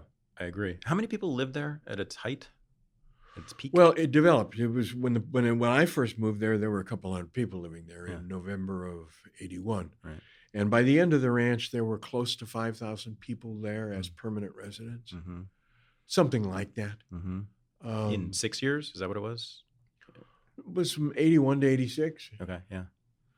Yeah, so 5,000 people living there. About that. From 0 people living there to 5,000. That alone, and being self-sufficient. That's correct. Remarkable accomplishment. Even if you hate the ideology, it's still a remarkable accomplishment. It is a remarkable accomplishment. And then I think you're right. I've been thinking about this. There's a lot of influences in the broader culture. I think at least partly because of Rajneesh. Now, Osho would say there's, again, from his perspective, if you are in the ultimate experience of consciousness, there's no time or space. There's emptiness, mm-hmm. but there's no cause and effect. Mm-hmm. There's no time. Yeah. So if there's no time, there's no cause and effect. If there's no cause and effect, then what? Linear thinking cannot exist in that dimension. So, but on the dimension of what we can call limited reality, I think it's hard to. I think it would be hard to take the position. On one hand, you can say it's just existence unfolding, and Osho was as much a part of an unfolding wave as you and I are. But from another perspective, that work, that place, triggered and aided to the development of an acceptance and understanding and appreciation of meditation. Oh, yeah. Well, that didn't exist before. Well, and a global movement. There were what, 30,000 sannyasins at some point, right? Globally, and then 250,000. Okay, at one time. And then Sheila said maybe 500,000 total sort of disciples of a sort, at least, of Osho. I mean, that, if Sheila told me it was snowing, I would look out the window. Osho himself was prone to exaggeration. Well, what do you think? What do I think about the numbers? Yeah. I'd just be guessing. But I'd say probably after the ranch, there were maybe 300,000 people who knew enough about him to consider themselves more than just casually interested. Yeah. But I mean, somebody was really reading his books, meditating, blah, blah, blah. Yeah, probably the number than that was bigger because he sold a lot of books. 300,000 or 400,000 people were doing some work related to his teaching. Not bad.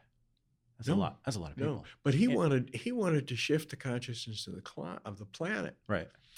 And I think there's an argument that he's still doing it. I mean, this movie just came out. The level of interest. Yeah. Oh, right. That's right. He is absolutely still doing it. That's right. The level of interest, and he actually. The reason I have to finish this fucking book, as I've referred to it for a long time. I have a fucking book myself. Exactly. I'm working on. Yeah, I know exactly what you mean. But now I'm really going to finish it soon because now a lot of people want to read it. I've gotten so much contact from people saying we want to know more. And so to me, it's like the fact that Osho wanted that so much 30 years ago. He again saw, even though there was no time, he had a long view. Yeah. Who's getting the last laugh now? I mean, the movie... There's an old Sufi story. Yeah. It's too soon to tell. The movie is a little, in my thinking, a little too sort of artificially balanced. But I gotta think there are a lot of people who watch that who are, at least, like me, at least somewhat sympathetic to... Oh, I think so. Not just the fact that you were basically fucked by the entire United States as a legal entity, but sympathetic to the movement itself.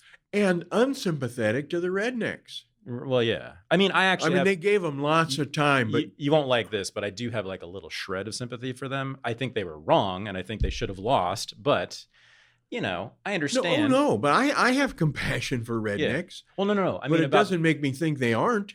Oh, sure, yeah, and I think I have compassion for people who are limited or disabled in many ways. Those people, if you look at them, and you are not a redneck yourself. I mean, if you were a Trumpian redneck, good Christian, they looked at them and they were going, right on, you tell it, brother.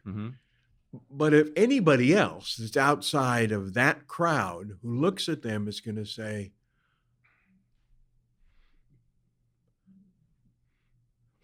well-meaning but ignorant people.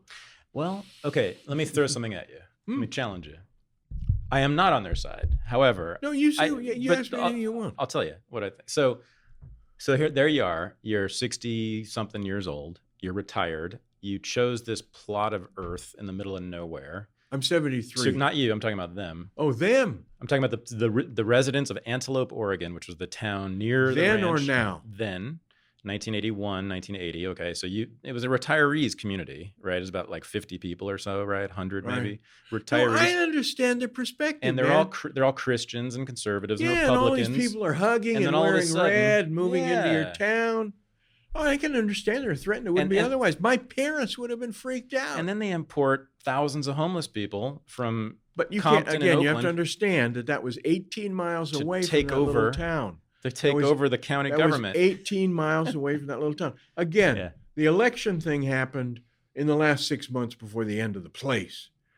So you can't talk about what motivates or justifies those people by talking about Sheila's crimes at the end of the ranch or this and that. That was, again, part of the smokescreen that helped the government and helped the people who hated us. If you go back to the beginning, we tried to get along with those people. Oh, yeah. When you look at the city of Antelope, what we did is we bought property that had been for sale at a long time and paid the asking price. Now, if you want to call that an invasion, okay. But it's the American way. Property was for sale, we bought it. And why did we buy the property in town? We didn't want to be in that town at all. Mm-hmm. We bought the property in town because they were fighting our ability to develop the community 20 miles away.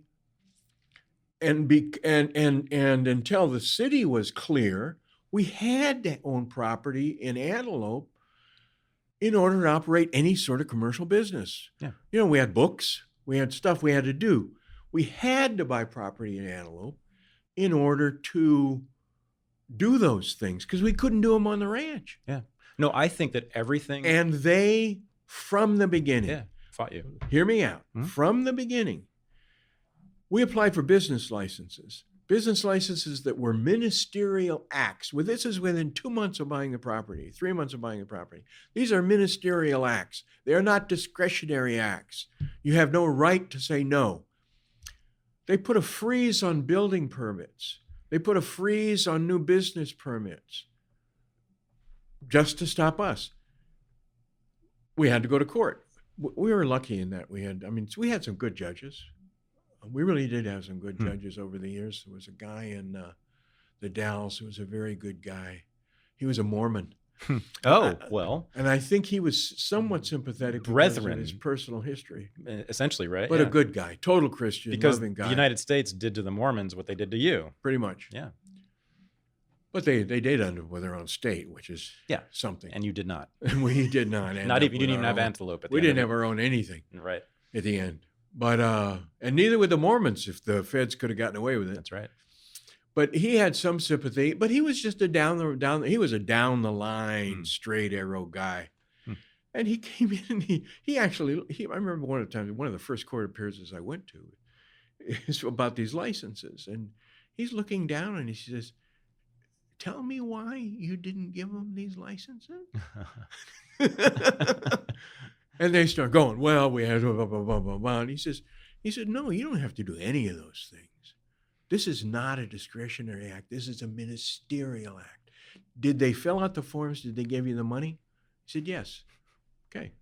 Case writ granted. Mm-hmm. So then they had to go back and do it. But every step of the way, they tried to find a way to stop us. They tried to kill their own city to stop us. Right. They were going to have a disincorporation election so that they could then stop everything in the city. We only moved people into town to live because otherwise they were going to take away our ability to survive in the town. So we bought some more property. Again, that which had been for sale for a long time at depressed prices, we bought it and people moved in there to live. And then they voted. So this is what an un-American invasion was. It's buying property with a conspiracy to vote. Mm-hmm. Yeah. And all of those people were where they were at. They even tried to tell themselves that we were willing to do this and willing to do that. But it's really bullshit. From the time they found out anything about us, that Osho was the sex guru, mm-hmm. that people were hugging in the streets. And dancing too. And alive. And alive. That was right. It was assembly with assembly with intention to be alive. Mm-hmm. You know, it's a bunch of old retired people who are very conservative, socially and religiously. Mm-hmm. And it scared the shit out of them. Right. No question about it. I understand that. And I'm sorry it happened. If they were my parents, I'd feel bad about it. And I felt bad about it then, you know. But then when they started wearing bullets around their necks and putting out signs that they're saying, the only good guru is a dead guru and blah, blah, blah. And they started better dead than red. Better dead than red, and shooting rifles into the signs as you approach the ranch, and all of this stuff happening with this very, very aggressive anger and hatred, and introducing and getting support from high levels of government. The fucking governor of Oregon says if their neighbors don't like them, they should leave. And I think, well, isn't that an interesting thing to be coming from a second fucking generation Armenian? Yeah, it's to me the most amazing quality of the human mind is the ability to sincerely believe that which is patent bullshit, right, because it is in the self-interest of the person believing. Yeah. People believe what they want to believe, and politicians are the worst, or among the worst. Mm-hmm. And it went on like that. It was the main investigation on immigration was started when the father whose daughter was on the ranch, who was a big Republican giver and had been at a Republican dinner, sent a letter to Meese saying, blah, blah, blah, blah, blah, we need to get rid of this guy. And so then Meese calls the head of the IRS, and he calls the head of the INS, and investigations get started. And you also had the co-founder of Nike against you. I mean, Bowerman. You had everybody with power and money against you. Not everybody. Some people liked us. I was going to ask you. A minority of people liked us. I hate to say it, but intelligentsia, people who are interested in transformation, people who had already read Osho's books, people who were meditators, people who thought the whole thing was interesting, the whole experiment was interesting, people who weren't scared by it. A lot of people thought it. Like actually John Bowerman, Bill's son, I got to know John a little bit through the course of this thing, and John's a good guy. He was got a silver medal skiing for the United States. He'd been around. He had some sophistication. But then he got all bound up in the whole thing. The Bowermans were very close friend of the Frohnmeyers. Dave Frohnmeyer is the Attorney General. There's correspondence going back and forth between Bowerman and Governor Atiyah, and Bowerman and Dave Frohnmeyer, where Dave Frohnmeyer writes back saying, I don't want any of this to create some division between the closeness of our family for generations. To wit, I'll take care of it, keep giving me money. Yeah, total corruption, obvious corruption. I mean, Bowerman was a private citizen who happened to be the co-founder of Nike. He basically had the governor and the AG in his pocket, right? I mean, it's one of those things, though. Or not even pocket, they were just sort of family. If you have a lynching, do you really need very much of a conspiracy? Right. You got a bunch of people who agree. It was all family, right? They're all the same family. Yeah, and it's the same thing. All of these people agreed to get rid of us. Right. So they were just doing what needed to be done. Right, but legally totally corrupt what they're doing. I mean, yeah, he's calling the shots, and he's a private citizen. I don't know about totally corrupt. I mean, I've lived in India. I've lived in Mexico. There's corruption. Sure. Operates on different levels in different places. Yeah. But it was not that exceeded the level of corruption that you might see in the past. I mean, shit, if you Chicago, different places, there's a lot of corruption that's happened in this country over time. If you go back, Tammany Hall, if you're a historian, you go back and look at that stuff. There's been a lot of corruption in this country. Right. It's corruption in aid of destruction of a religious and racial minority. Yeah. That's what makes it special. Yeah. Yeah, it was quite a thing they did. I mean, I was going to say, your point about it being basically a consensus opinion in Oregon, it seems to have been, also makes it, in a weird way, not corrupt, right? If everyone agrees that this is what should happen, then there is no corruption. Well, it depends on how you look at corruption. Certainly, it's a corruption it's against their oath of office. Yeah. And certainly, it's corruption in the sense they were doing stuff that they wouldn't want to have public.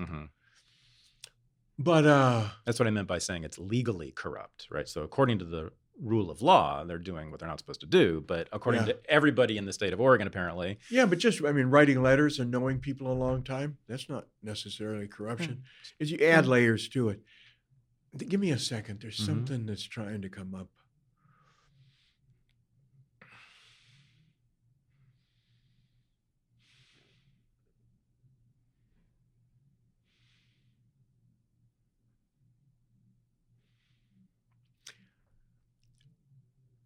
Number one, it was a majority of Oregon that was really against us. Okay.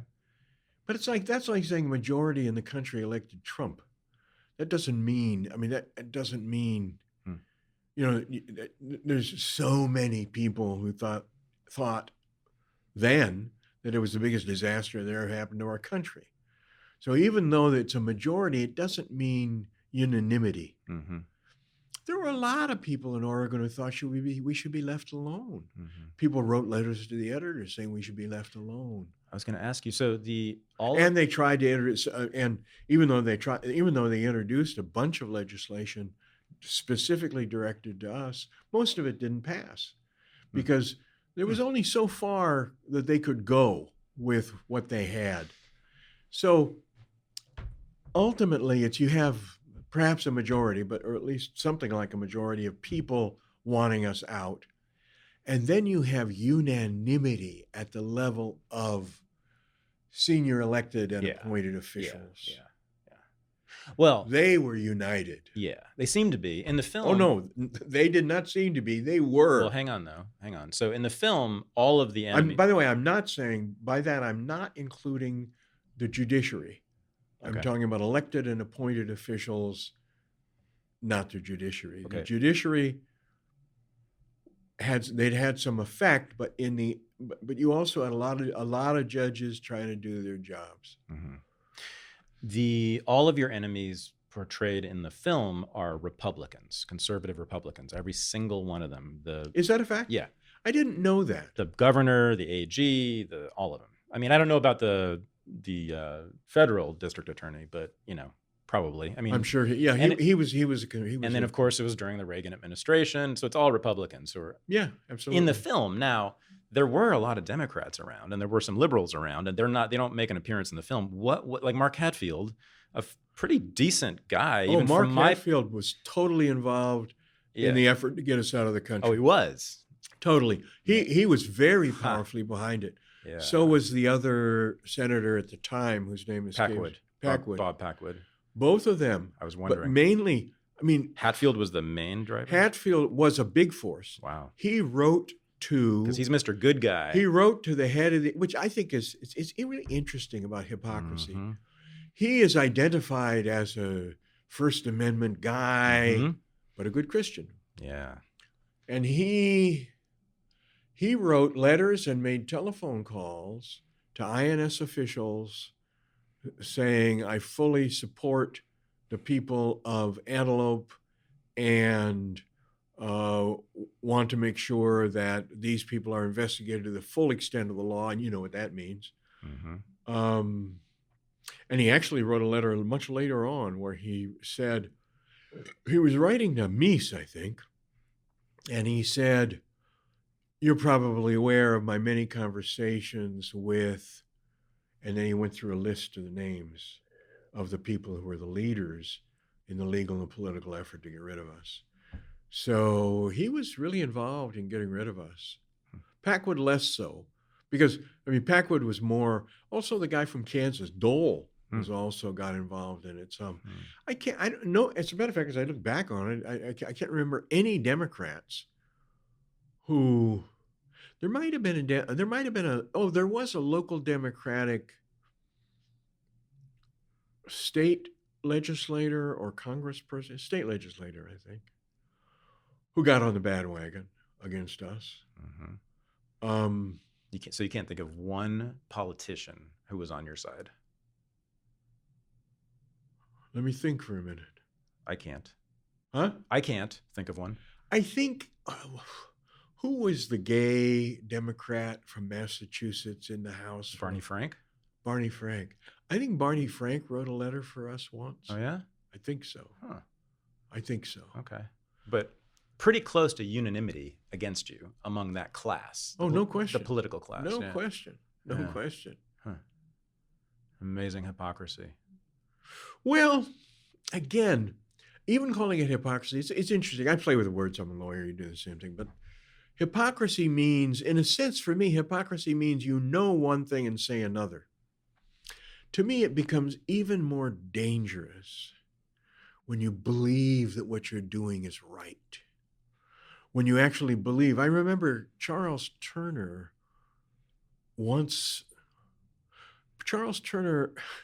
after Osho was gone, we were trying to make a deal to get rid of the rest of the cases and stuff. I was sort of trying to help wrap stuff up.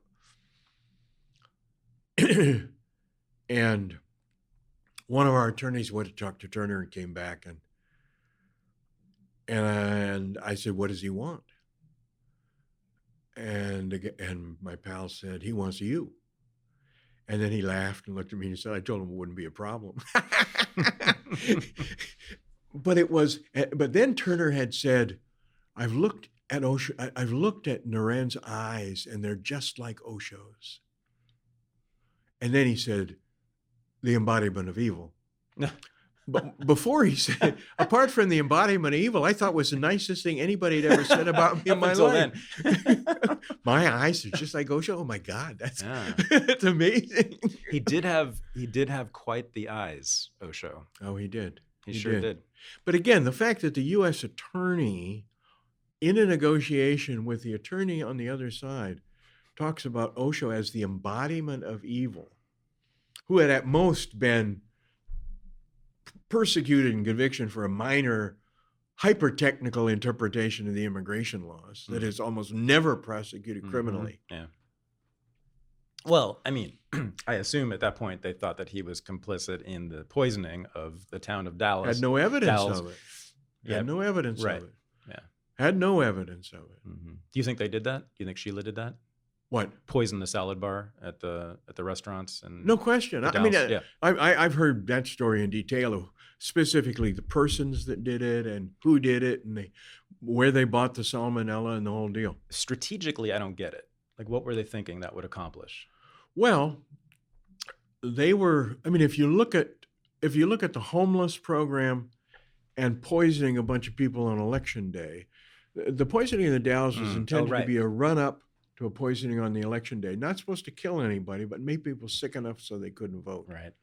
So if it's a small county, if you add, say, 2,000 people from our side and take away 1,000 people from their side, we can win a couple seats. Mm-hmm. I admit it's crazy, but it could have worked. You could say it almost worked, didn't it? You got pretty close there. I suppose, except I don't see how you think. To me, look at how do you keep something like that together, you know? I thought it was, I mean, to me, it's like, it's pretty bizarre. Well, the homeless initiative was just like bringing a bomb into your house, right? Yeah, not really. Actually, the homeless thing was kind of beautiful. Because, I mean, actually, the way, again, you're dealing with a bunch of people who are wanting to build a community based on love. Mm-hmm. And it was offered to the people who live there as, this society throws people away, destroys them. We're going to reclaim them the same way we're reclaiming land. We're going to give them a place to live. We're going to give them a safe place. Going to give them good work, blah, blah, blah. So the people on the ranch thought, most of the people on the ranch, now I was going, oh, holy fuck. Mm-hmm.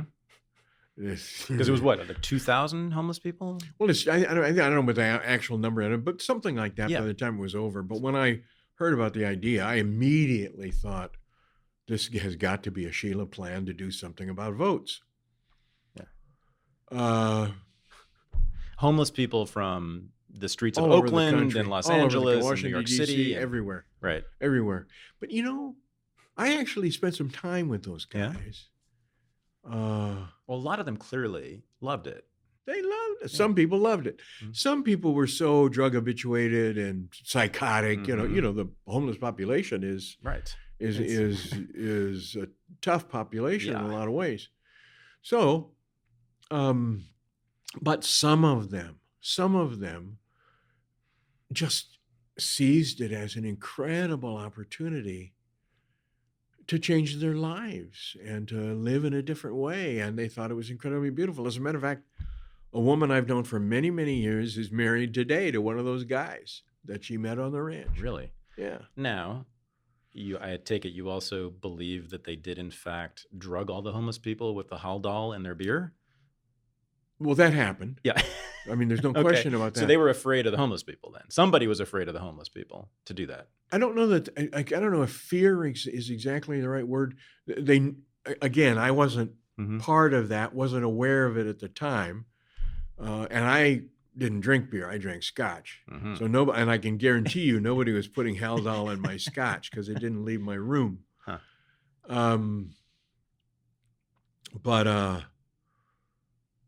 I think what they recognized they couldn't control them. Yeah. They recognized that population was uncontrollable. Yeah. So in an effort, and by then, I mean, understand, by this time, again, you'd have to go look at the timeline. But by then, they're talking about poisoning the water supply in the Dalles. They're talking about killing Charles Turner. They're talking about killing Osho's doctor, which they actually tried to do. Right. They created a scare of some, I can't remember what it's called. You can get some disease in the eyes. Huh. Pink eye? Or I can't remember whatever the technical term for pink eye is, but something, and it's apparently fairly contagious.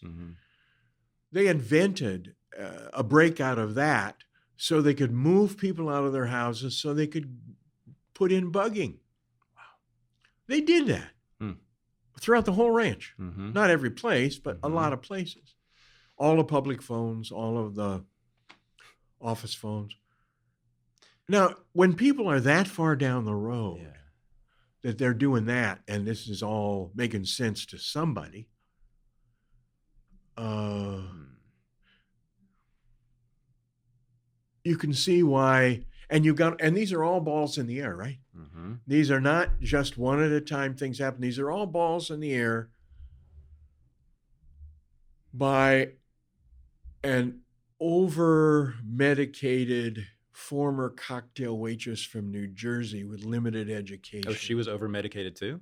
Oh, Sheila was really doing, as time went on, again, her chief lieutenant was a woman named Pooja, who became popularly known as Nurse Mengele. And Pooja could get, that was much later, those among the attorneys, when we found out all this stuff, we nicknamed her Nurse Mengele. But she could get any drugs she wanted, and so she used drugs to sedate people. She used drugs to try and kill Osho's doctor, and she gave Sheila an increasing dosage of uppers and downers. Sheila couldn't handle this stuff. She must have been coming apart inside, and in order to keep it together, she would use downers to sleep at night and uppers to get up in the morning, and the dosage was increasing. I didn't know that of percipient knowledge at the time, although you could see that she was getting more and more affected. Interesting little side story. When one of Sheila's great ideas, Sheila didn't like me. She liked that I was good and successful and got some things done, but she didn't like, number one, that Osho liked me. Anybody who Osho liked was going to have trouble with Sheila. She didn't like me because Osho liked me, and she didn't like me because I was prominent, in the community and on news and stuff. She wanted it to be all about her. But worst of all, I wouldn't just say yes to whatever she said. I was the community's head lawyer. So she'd call me in and tell me this and that or the other thing, and I'd explain to her the problems of this, that, and the other thing. Again, a thing you have to understand about Sheila is that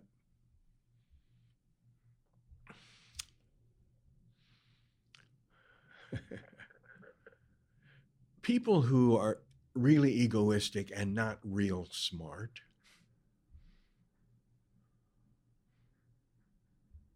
and have to make everything about them. So Sheila would rather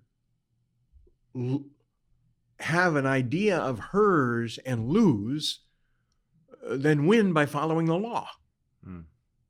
She had to manipulate. She had to control. She had to do this and that. She finally, and she'd call me in and ask me about this or that, and I would always just say, well, there's some problems with that, Sheila, and I would describe it. So she actually stopped talking to me about that sort of stuff, pretty much. The last thing was the thing that broke her camel's back as far as me. She called me in and she said, we have found a document that shows that my father adopted Osho when he was very young. So now we can get the immigration benefits and it doesn't matter what they say. She said, what should we do with this? And I said, you should lose it again. Mm-hmm. I mean, I knew it could. I mean, even if it was genuine, who was going to fucking believe it? Right. And there was like a 1/10 of 1% chance that it could be genuine. Had to be another one of her scams. A few days after that, I was brought in and exiled to the bulldozers. She said, Osho thinks you need a rest. What's the exile to the bulldozers? What's that? That was a punishment? I was taken out of the law department and, well, actually, she said... Oh, you were made to drive a bulldozer instead of practice law? Exactly. Oh, really? Don't throw me in the briar patch. I didn't know that. It actually was, and that happened until the day Osho left when I was brought back. Oh, my. I mean, until Sheila left. I'm sorry, until Sheila left, yeah. and I was brought back to handle legal. But So you were really... I actually knew she was lying. Yeah. I knew she was lying. Okay. And I thought, and my perspective at that time was, not going to happen. Yeah. We can't win this fight. So you were really... And so I said, okay. And she said, what do you want to do? And I said, RBG, Rajneesh Buddhafield Garage, operate a bulldozer. The next day I was in, it was November, I think. The next day I was in one of these brown suits with a hat pulled down, operating a little bulldozer. And I was trained for a while, and then I was working with a bulldozer for a few months. Best work I've ever done in my life. That's so much fun. Yeah. If you ever get rich, buy yourself some land and a bulldozer. Yeah, you talk about the bulldozers in the movie. You're kind of impressed with them. You seem to like those things. Oh, it's just fun. Pushing sure. dirt, man. Sure. Pushing dirt is fun, and it's challenging, especially like, for example, if you're cutting a pad for a house, you have to cut the pad to within 1/4 of an inch of level with a big noisy machine. It really takes total concentration and a good hand because you're also working against gravity. The blade works reverse to the vehicle. How did you learn this? Really cool woman who was a good friend taught me. She was a dozer operator. Yeah. And she got assigned to teach me. Very feminist community, right? In that way, the women had most of the power. Well, I don't know if women having most of the power means feminist. Osho later questioned his own decision to give as much power to women as he did. That perhaps a balance is interesting. Needed. Well, perhaps a balance of some sort. Yeah, hang on a second. So Osho has this line you said about women are crazy and men are, what was it? Stupid. But he ends up basically letting, right? Well, what he had said about that is society had been misrun by men forever. Okay. So as an experiment, he suggested we try being run by women. Oh, so okay. Yeah, so he actually promoted it. He thought it was a good idea. He made it happen. Yeah. He appointed Sheila, gave her all the power, and she appointed women, and that's how it was. Huh. Okay. And also, but below the level of the highest administration, Sheila and her department heads, who were all women, it was pretty much not gender biased one way or the other. People just worked together. Right. Yeah. I mean, that's what I meant by being feminist. It was pretty egalitarian in terms of gender, right? Oh, completely. Yeah. Below the level of Sheila and her hench persons. Right. And this is in the early 80s when that's still a new thing. Oh yeah. But that was part of we were building community that was based on love and sharing and equality and merit. Mm-hmm. So you were really at war with Sheila.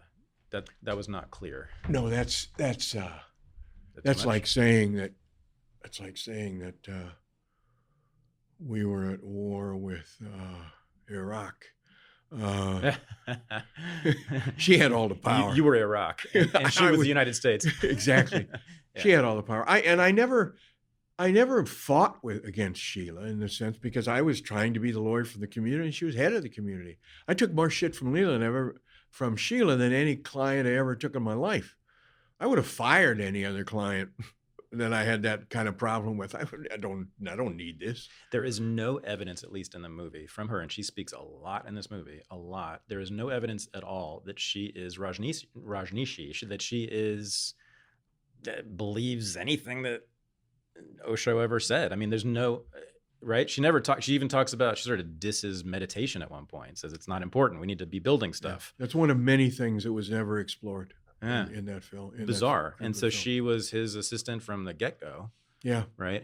But again, you know, when he picked people, the way I used to describe it is Osho was trying to build the Taj Mahal out of dog shit. You know, he couldn't go out and hire anybody he wanted. He had people who showed up in front of him and loved him, who could do what they could do, and who were all more interested. I mean, again, the vast majority of his people were more interested in making love and meditating than they were in working hard. Mm-hmm. So if you're going to build a city in 5 years, you need somebody who's going to push people. Yeah. Sheila was available and was happy to push people. Right. Very good at it. Very comfortable with that role. He didn't know that it would go to the extent it would. And when he finally found out about it, he was going to replace her, and then it all went to shit. Yeah. But again, you know, like the whole thing, I don't look at the ranch or Sheila or Osho or any of it as a mistake.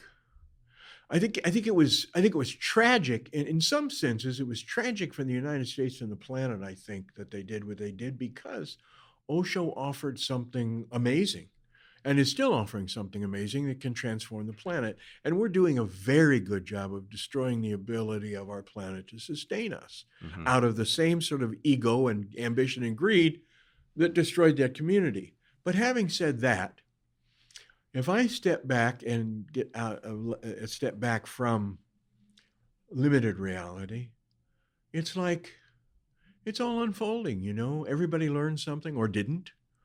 A lot of people learned some hard lessons out of the ranch. What did he have to offer the United States?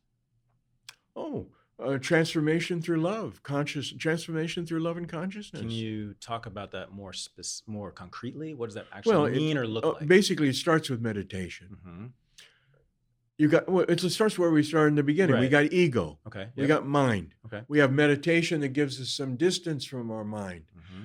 And in that space, as we deal with early life trauma, et cetera, we can open our hearts through meditation. You start opening your consciousness in your heart, changes happen that are profound. Osho used to talk about it. He used to say the distance, the only needed change for the transformation of the planet is about 12 inches, moving from your head to your heart. If our country could move from its head to its heart, none of the problems that beset us would be problems, because we would care about one another and take care of one another instead of being a fucking Trump. Yeah. I mean, I don't think there's any question. And that's what he offered. Yeah. Be clear about it. That's what he offered. That was his vision. A planet transformed to live in peace and love and harmony. Mm-hmm. And he had a very practical approach to it, which was meditation. He was fundamentally teaching and sharing meditation, not reprogramming people so that they would believe something that he said would be a better way. Because that's, I mean, he said like in politics, it really doesn't matter who's in. It's a political mind. You have the progressives, you have the conservatives, or whatever you call them, wherever you are. But it's still a political mind that sees the world in a certain way.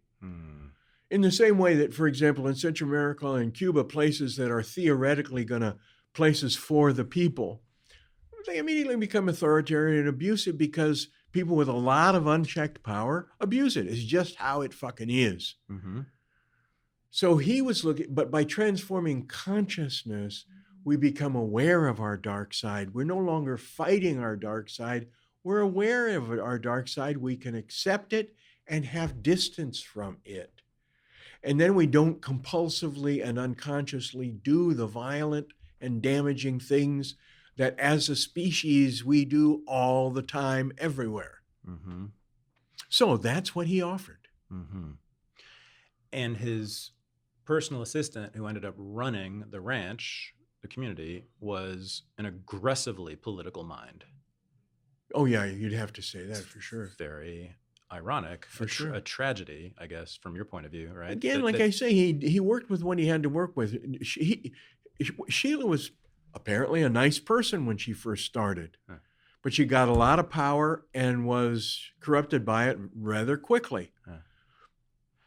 So it's what happened, and it was that at the same time it happened, he'd gone into seclusion, which he had been talking about doing for years and years. Not seeing people as much, not publicly speaking as much. He wanted his people to grow through his energy presence. And the timing of those two things together produced an unfortunate context for Sheila doing what she did. So let me tell you what my reaction was to the crimes committed by those people, by Sheila and her group, her inner circle, which included, as we talked about, poisoning of people to stop them from voting, drugging thousands of homeless people, attempting to kill elected officials, all that stuff. No, they didn't attempt to kill elected officials. They conspired to kill elected officials. And to me, I think that's really important. One thing we haven't talked about was among the people who were working for her, they really, later I found out, number one, that they were doing stuff, and number two, what their reaction to it was.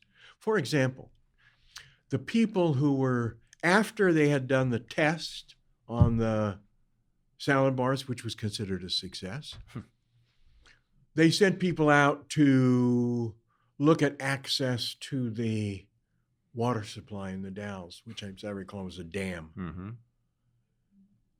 And the people came back. The people got there, looked around, saw, yeah, we could do this, went back and told her it's impossible. High level of security around there. We just can't do this. So she got stopped. Some people, even within her group, got to places beyond which they weren't prepared to go. Yeah. So even though I don't like a lot of those measures that she took, I still see all of it as acts of self-defense. Oh, they were? No question. Okay. Yeah. No question. But again, the whole self-defense thing is interesting. If a black guy steps on your porch, now in Florida, you can shoot his ass. Right. And they call that self-defense. Right. The measure of what makes sense to do in self-defense, no question. Sheila saw real threats. Mm-hmm. Sheila accurately perceived real threats intended to destroy her community. Absolutely. She saw that. That was very clear. I know it wasn't hard to see. It was very clear. Yeah. The tactics she chose to oppose it were stupid and ill-advised. Yeah. And immoral if you're into immoral. Yeah, I'm not into immoral. But the thing I loved the most was the establishment of essentially a militia, an armed militia with automatic assault rifles, right? That was pretty cool. I like that a lot. Yeah. That was the first thing they did. Right? Several of my close friends were part of that. Yeah. That's pretty amazing. I mean, that's not what you expect from some, feel-good Indian guru with his ashram. But it wasn't. It's like, we're not Christians. We don't turn the other cheek. And it was intended. That was actually one thing. That was one thing on Sheila's part. That wasn't a bad idea. In the sense that to create the impression in the general public that if you come in and try to fuck with us, we are willing and able to defend ourselves. Yeah. As an element of discouragement from people who said they wanted to do that, I thought it was a pretty good idea. Now, I can tell you, all of those people could fire an M16 at an expert level. They trained, they were all good at it, and they were all summonable on 15 minutes notice to get to wherever they needed to get to. But would they have actually shot people? I actually really question. I really question. I know some would have. There were guys who were numb you know, and they were a lot more prepared to go to war for Osho than they were for LBJ, I'll tell you.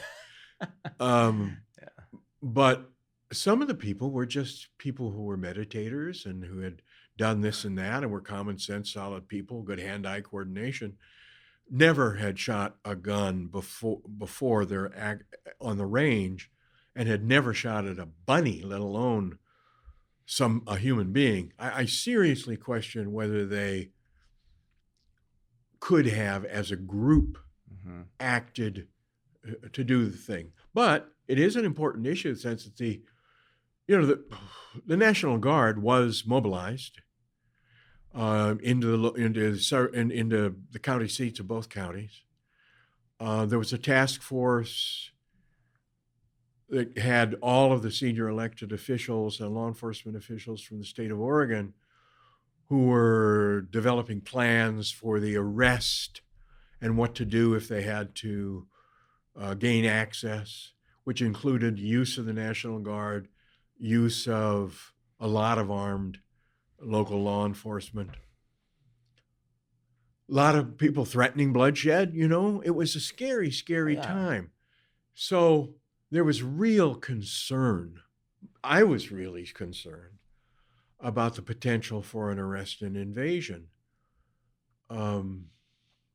That's why the first rumor of an invasion was in like 1983. So I immediately made an appointment. Actually, I hired a guy. The community hired a guy named Peter Shea, who is a really, really good immigration lawyer. He's a South African based in Los Angeles, has a human rights organization there, and a really smart lawyer. I don't remember how I found Peter, but I found Peter and hired him. And I first hired him to be kind of an overlook over Osho's immigration situation. And then when this thing happened, I called him. I said, Peter, can you get on a plane? I need you to talk to Turner and try and make an arrangement on voluntary surrender. This is scary. So he flew up, and we went and talked to a couple of Turner's assistants.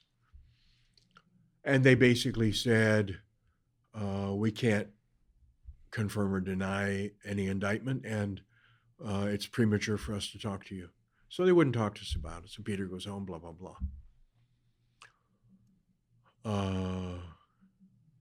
Then maybe 2 weeks before Osho got on a plane and left the ranch, there was a real reliable rumor that an indictment had been issued, even including the names of the people indicted, which was leaked to us. So then I asked Peter to fly up again. We went and talked to Turner. Turner, actually, one time he went in with Hasia, who was Sheeta's replacement. And one time he talked to Turner alone. And when he was with Hasia, he understood they had a deal that before there would be an arrest attempt, voluntary surrender would be discussed. That was earlier in the week. Then on a Sunday, we gone back and forth. We couldn't get a deal on voluntary surrender. So we called him multiple times. Finally, on Sunday, Peter and I were in Portland, Sunday afternoon, trying to call Turner. And he gets Turner on the phone, and Turner stays with the same position. He will neither confirm nor do it. He will not negotiate voluntary surrender. He will not even confirm that. So they're trying to deport Osho at this point, right? That's what's going on here. That's what the idea is. Yeah. Well, let's put it this way: they were going to prosecute him for immigration fraud under a statute that is almost never criminally prosecuted. It's handled administratively. That only became criminal, went to the criminal level, because the agency acknowledged they couldn't succeed administratively. So Charles Turner was the last ditch attempt. So Turner won't acknowledge that there is an indictment. The indictment is this hyper-technical interpretation of the immigration law. What it would have been done for a non-citizen, certainly the most that would have happened to Osho, is a fine and deportation. That's what would have happened. But then after we got off the phone with, after Peter got off the phone with Turner and reported the conversation to me, I got a call from Hasia. Because I'd been in touch with her the whole week about the negotiations. I said, we don't have any deal. He won't even admit he won't even acknowledge that there's an indictment, and he won't negotiate voluntary surrender. And she said, okay, stay with it, do what you can do, blah, blah, blah. Hung up. About an hour later, I get a call that Osho had gotten on a plane and left the ranch. The people who were around Osho at that time had made a decision with Osho's approval that he would be taken someplace safe to avoid the threat of an invasion while we continued to negotiate. When the government found out that he'd gotten on a plane, they used it as an opportunity to ambush him in Charlotte, arrest him for unlawful flight from prosecution for an indictment of which they denied the existence.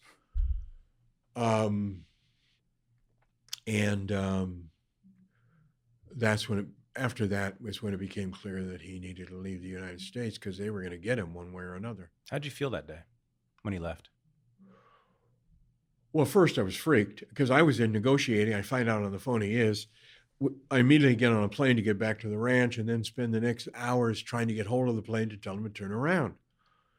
You know, I said, listen, I mean, I didn't say it at the time, but what I thought was, if you're going to take him someplace, if he gets on a plane after an indictment has been issued and he does it at an airport and files a flight plan for the two jets, and there are press there waving goodbye, the government's going to know about it instantly, and they're going to arrest his ass. It's just not a tactically good decision to make. But it turned out later we found out the government had blocked communication with the plane. We couldn't get hold of the plane. So when the plane put down in Charlotte, which is where a woman who was a close disciple of Osho, rich woman, owned a bunch of property, had a place where he could stay until the thing got worked out, they had a bunch of people there and arrested him at gunpoint. As you said, when the federal government wants to get you, they will get you. By and large, that's true. Yeah. I mean, if they're willing, if you step back and think about it, compared to killing Allende, how big a deal is it? Compared to overthrowing governments, how big a deal is it? Compared to invading and taking over Iraq because we want their oil, certainly not for human rights reasons. I mean, yeah. Yeah, this was easy for them. This was nothing. This was like a... You ever heard the initials CIA? Yeah, exactly. Exactly. But you must have been devastated. I mean, but you have to understand, I'm not a conspiracy theorist. I consider myself a very practical person. But anybody who doesn't see that about the United States government is deluded. There's no conspiracies about what you stated. Those are all facts, all historians agree on. There's nothing, no question about it. But you must have been devastated that day because you were not just his lawyer, but you were a disciple. I was shattered. Immediately after we found out they'd been arrested, I was getting on a plane for Charlotte and was there with him for almost a week, trying to get bail, trying to get him out. That was one of the hardest weeks of my life because it was like, here he is, his master, this beautiful, beautiful man in this prison, in his jail with noise and drug addicts and all of this horrible stuff. I was just totally freaked. It was funny, though. It was kind of like Osho. I was the only one who could see him because I was the only one who could see him, because only disciple who could see him, because I was the only lawyer there who was a disciple. So I was the only disciple who could see him during that time, and I went in and sat with him every day. And it was one of the most incredible, beautiful experiences I ever had in my life. He was unchanged. He was also a practical guy. He was saying, why am I here? That was one of his first questions to me. It's a good question. Why am I here? Yeah. And after that, it was, what are you doing to get me out? Mm-hmm. You're a very practical guy. Mm-hmm. Yeah. But then for a time, I mean, I think he must have seen how, I mean, I was working 20 hours a day with some really good lawyers. There was a great lawyer named Bill Deal in Charlotte, who still practices in Charlotte. Tough little motherfucker, smart, funny, good lawyer. And I was working with him. We were working all the time, you know. But then I'd go in and I'd sit with Osho. And it would calm me down. It would settle me because he was just himself. Mm-hmm. He didn't like being there, but he was just himself. It did not in any way threaten who he was or how he would be. Mm-hmm. He was the same as you would see him in the videos talking to 5,000 people. He had the same pauses, the same looking off. And you know what he was doing? It was amazing to me. He wasn't thinking. He didn't think anymore. Thoughts would come, but he didn't think. He was so silent that when he looked like that, it's my sense, that he was waiting for the next thought to arrive. Just being silent, waiting for the next thought to show up like a cloud. He was an amazing guy.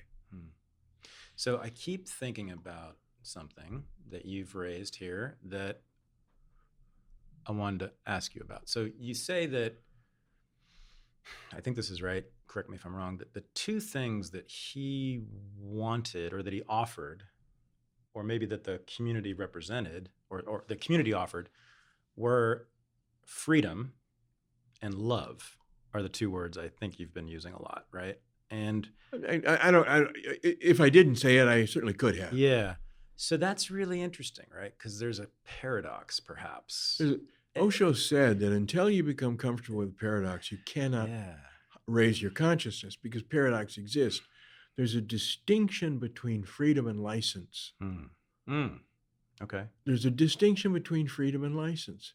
Freedom is you have the capacity to choose, and you can choose anything you wish. And you actually are free enough of your conditioning and free enough of bondages that society gives us that you can actually make choices of what you're going to do. Most people who think they're free aren't free at all. They have to do what their conditioning requires. Those Christian folks, the right-wing folks, they're not free. They're so scared they have to fight anything that disagrees with them. They cannot not be scared by anything that disagrees with them. But if you have space inside, if you have distance from your emotions and your thoughts, you can actually choose this or that. Yes. So license is, I can do anything I want, which is driven by unconsciousness. Real freedom, as he saw it, was freedom from conditioning. Freedom, and from his eye, you could be free from his perspective in prison. Mm-hmm. Sure. Right. Those people can't be free even if they are, even if they're outside. So that is the great insight that I've had in the last 5 or so years in my own life that's changed my life. I didn't get it from Osho. I didn't know anything about him before, but that's what I've gotten from... We build our own prisons. From meditation, from mindfulness, from some shrinks, It took me a long time to find those people to tell me that, by the way. The psychoanalysts didn't tell me any of that stuff for decades, but finally I found people who said, "Oh, you know what? You don't have to have that thought. You can have a different thought, or you can let that thought go by." So you finally got to the point you could listen to somebody else. Yeah. It takes, for somebody like you or somebody like me, it takes a long time and a lot of beatings before you get there. Which is why if you fall in love with a master, it's such a gift. Because then you listen, you let them in, you open your heart.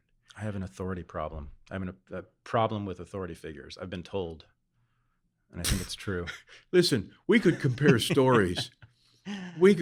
My previous spiritual teacher was Willie Nelson before Osho. Oh, yeah?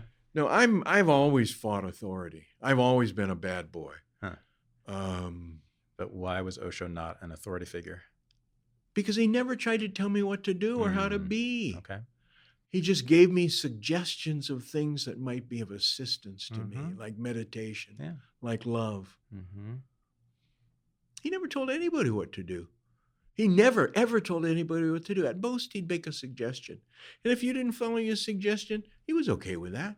Mm-hmm. That sounds right. He didn't want obedience. Again, it's about conditioning. He didn't want to give us more conditioning.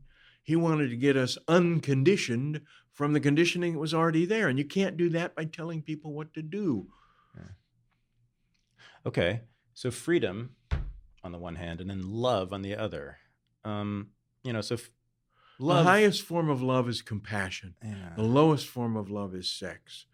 The more consciousness expands, the more consciousness develops, the more our energy moves from sex through love, through the ultimate expanded consciousness. Mm-hmm. That's how it moves. It's an upward linear energy insofar as it exists in the human body. Right. So the love he was talking about was the love of compassion. I love the word compassion. Okay.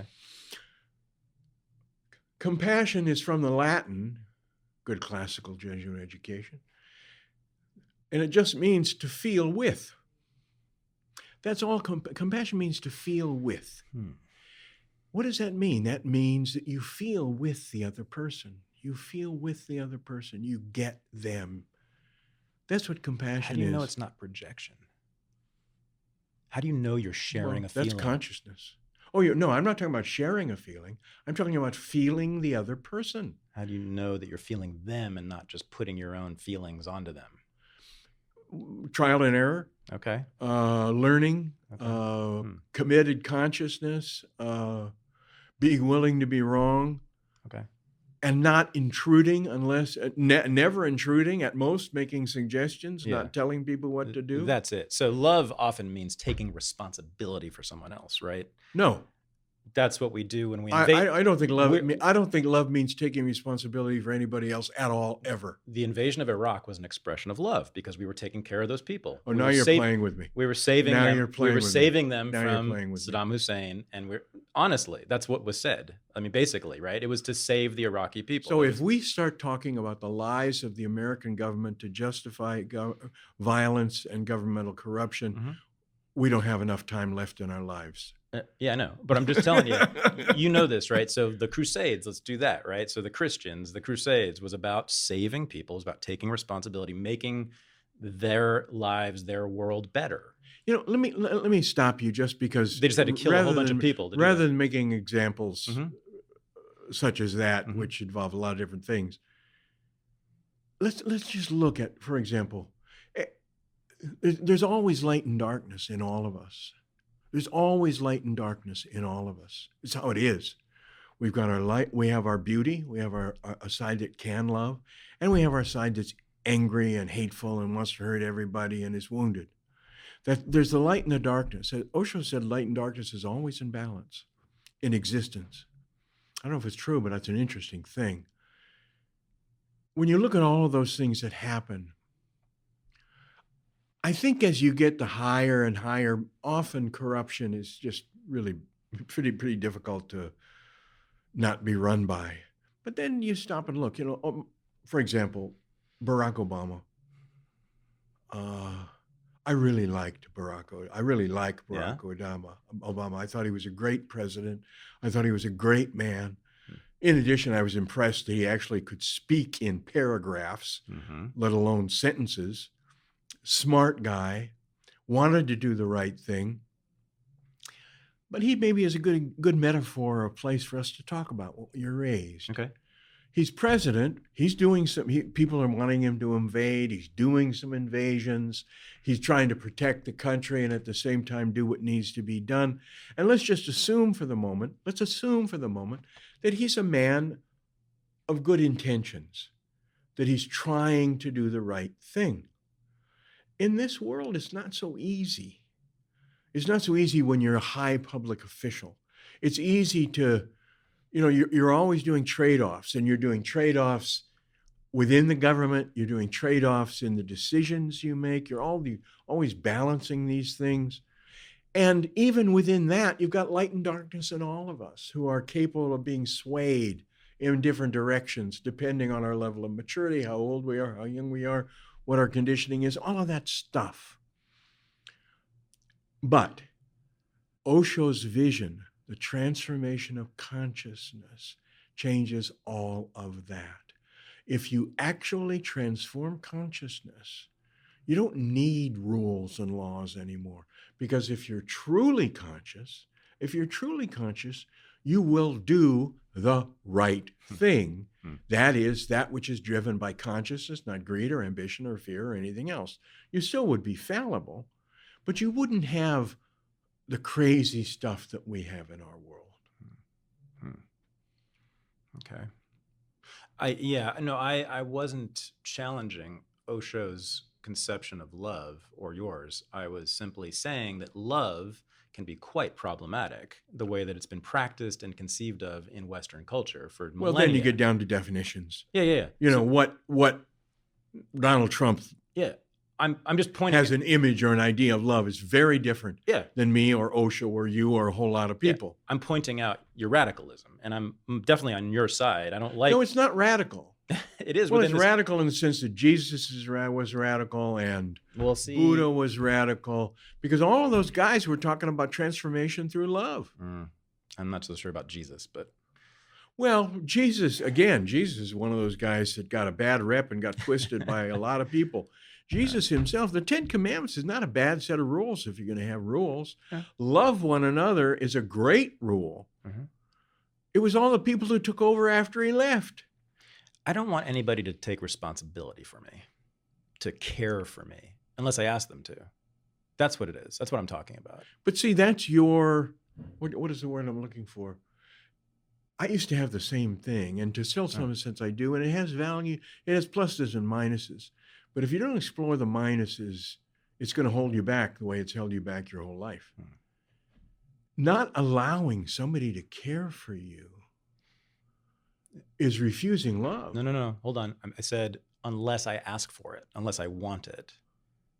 Well, what about if you don't ask for it, but you need it? Who's to say what I need? You. But is it always a good idea? I mean, I guess what I'm saying is a lot of us hold back love. I was really good at defending myself against love. Yeah. I'm not quarreling with your right. I'm not quarreling with your freedom.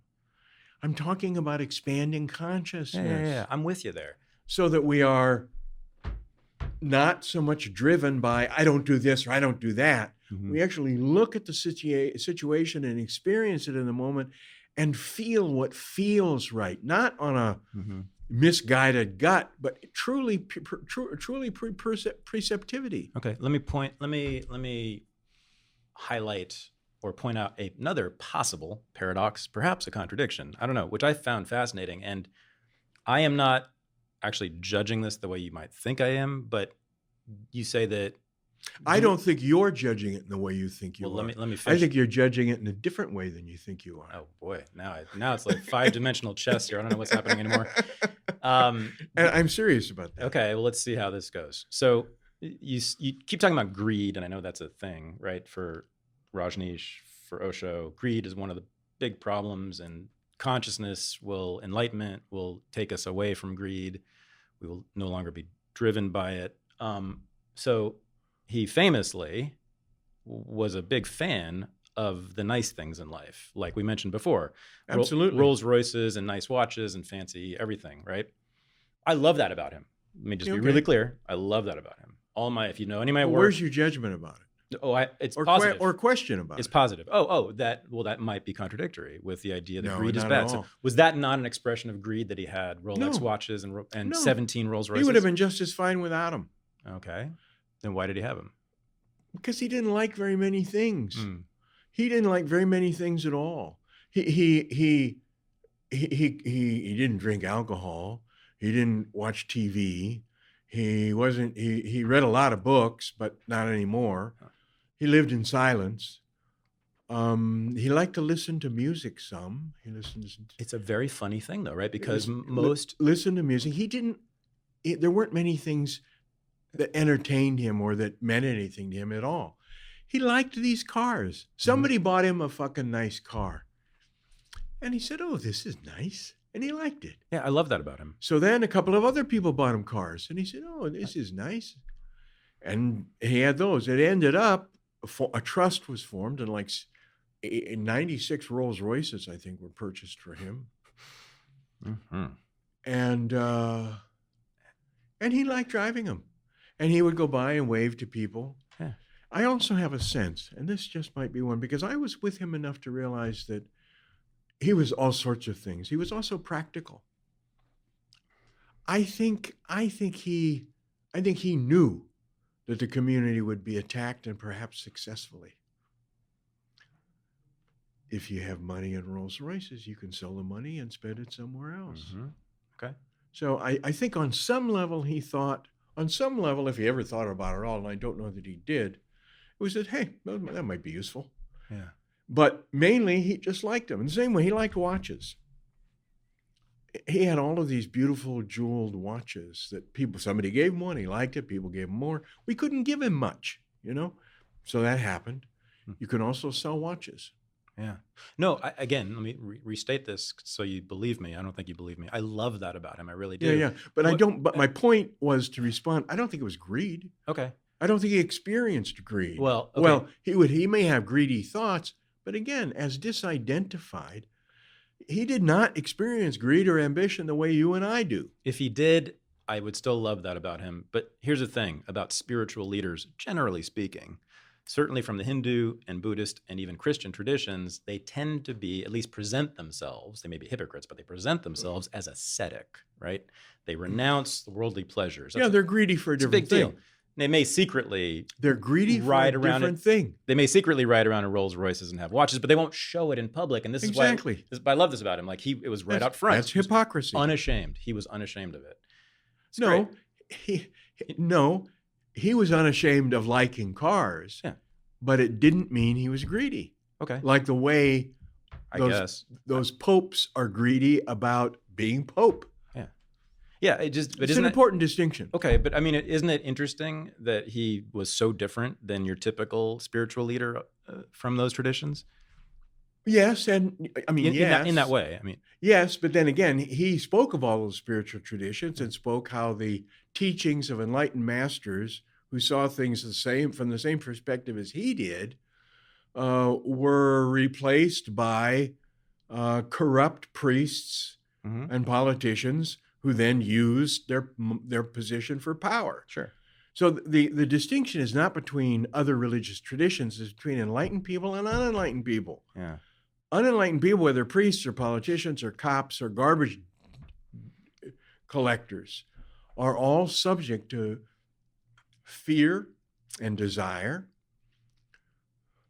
Buddha said, I don't remember if I got it exactly right, but the first noble truth is that life is filled with suffering and ends in death. That might be the first two combined. The next noble truth is that all suffering arises from fear and desire. Mm-hmm. So it's that pain is a part of life. Suffering is optional. Yeah, right. But everybody who's not enlightened has fear and desire. And they are driven by it and identified with it on a sliding scale between a lot and a little, depending on how lucky they are and when and how they're born and how expanded their consciousness is. An enlightened person is not motivated by fear or desire. You just got to get that. He is disidentified from fear and desire. I do get that. So he doesn't have greed. He doesn't have ambition. That doesn't mean he won't like cars. Mm-hmm. Doesn't mean he doesn't want to have his vision take over the planet. Because he said his only reason for being alive was to share his vision. And he used to say that about the time. He said, I'm ready to leave for the other shore. He said, it is only your love that keeps me here. And that was true. Our love kept him here for him to help us. Yeah. Did you say earlier that you are not enlightened? If I didn't, I would have said that if it had been asked. Yeah. Okay. So you think you are not enlightened? Well, that gets to be an interesting question. Yeah. I don't claim enlightenment. I don't believe I'm enlightened. I don't experience that I'm enlightened. But as Osho said, we're all enlightened pretending not to be. Whoa. in essence, he used to say it. He said that a number of times. He said, there's only a very, very small difference between you and me. We're basically the same. I'm awake, you're asleep. Huh. If you wake up, we will be the same. Now, I can't go back to sleep, but you can wake up. Okay. And that's all it is. So all the conditioning we have, little babies are enlightened. They have no mind. They have no ego. They are open channels. But through conditioning, we learn fear and desire. We develop personalities. It's our structure and our programming. And so we get all of that conditioning. And then we're totally identified with our minds and our beliefs and our fears and all of that bullshit. Mm-hmm. And then through the process of meditation, over many lives, perhaps, if there are many lives, we move. And Osho was very clear that consciousness, the great consciousness, the evolution of consciousness is moving inexorably toward enlightenment, it is the nature of things to become more rather than less conscious. It is the nature of things. That is the fundamental nature of evolution, as he saw it in terms of spiritual evolution. So he said, if you don't get enlightened this life, don't worry about it. He said, it'll happen. But he used to say, enlightenment is an accident, but meditation makes you accident prone. Yeah. No, he said, enlightenment is an accident, but meditation makes you accident prone. Right. Makes sense. And for me, it's even not that. It's a medicine for the pain of unconsciousness. That's what meditation is. But I still get pissed off and I want to yell at the guy out the window and I feel it in my body. I don't just watch that from a distance. I am more able to watch it than I used to be and more able to not react to it than I used to be. But if I'm enlightened, it's really not as good as everybody says it is.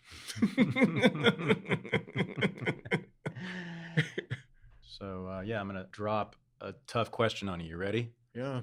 It's a skeptical question. It's not a hostile question, but it's a skeptical. Just ask a fucking question. Cutting question. You ready? I used to say that to clients. I think when you spend your life doing examination and cross-examination, it conditions you in a particular way. Which is what?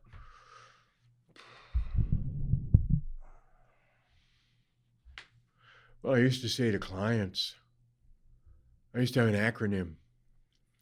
Because people like to talk, I'd have an acronym for clients. AFQ, answer the fucking question.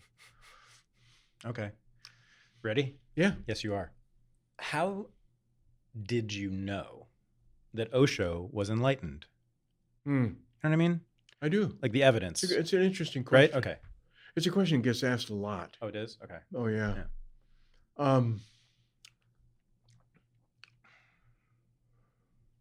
First of all, I wouldn't say that I know in the sense that I could prove it scientifically or demonstrably.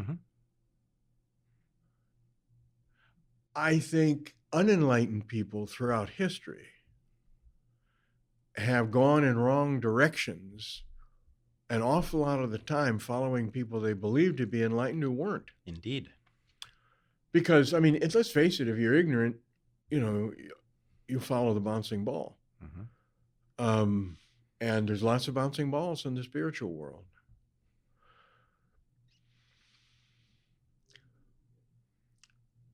What I knew for sure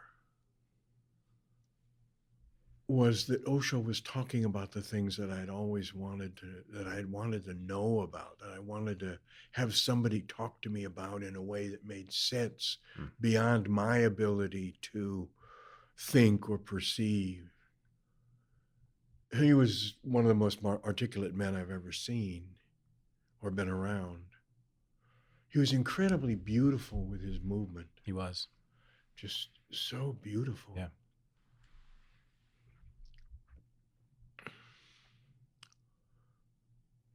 All of that wouldn't add up to my conclusion that he was enlightened.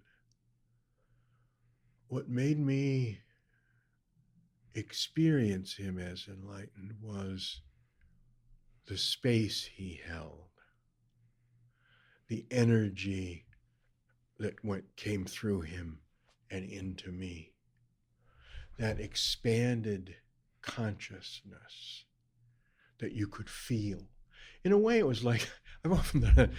I would think like he was out there talking and pouring It's okay.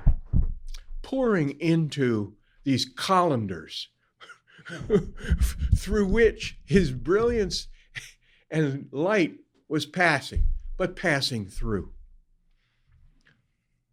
But while it was passing through, some of it stuck, some of it grew. And while you were feeling it in his presence, you would, for the moment, be pretty full of it because it was so much of it, it was passing through you and filling you up as quickly as you could leak it. And that energy was unlike anything I'd ever experienced before him or after him. It was an experience of expanded consciousness. You had an awareness that was not what you were used to and not what you would be 15 minutes after you left. You were in an energy field. He actually called it the Buddha field. He was growing little Buddhas. Mm-hmm. And so we were experiencing that expanded consciousness in a powerful way. And actually on several occasions, I experienced what have been described as satoris, which is a temporary experience of vastly expanded consciousness, of oneness, of beyond identification with the mind and the body.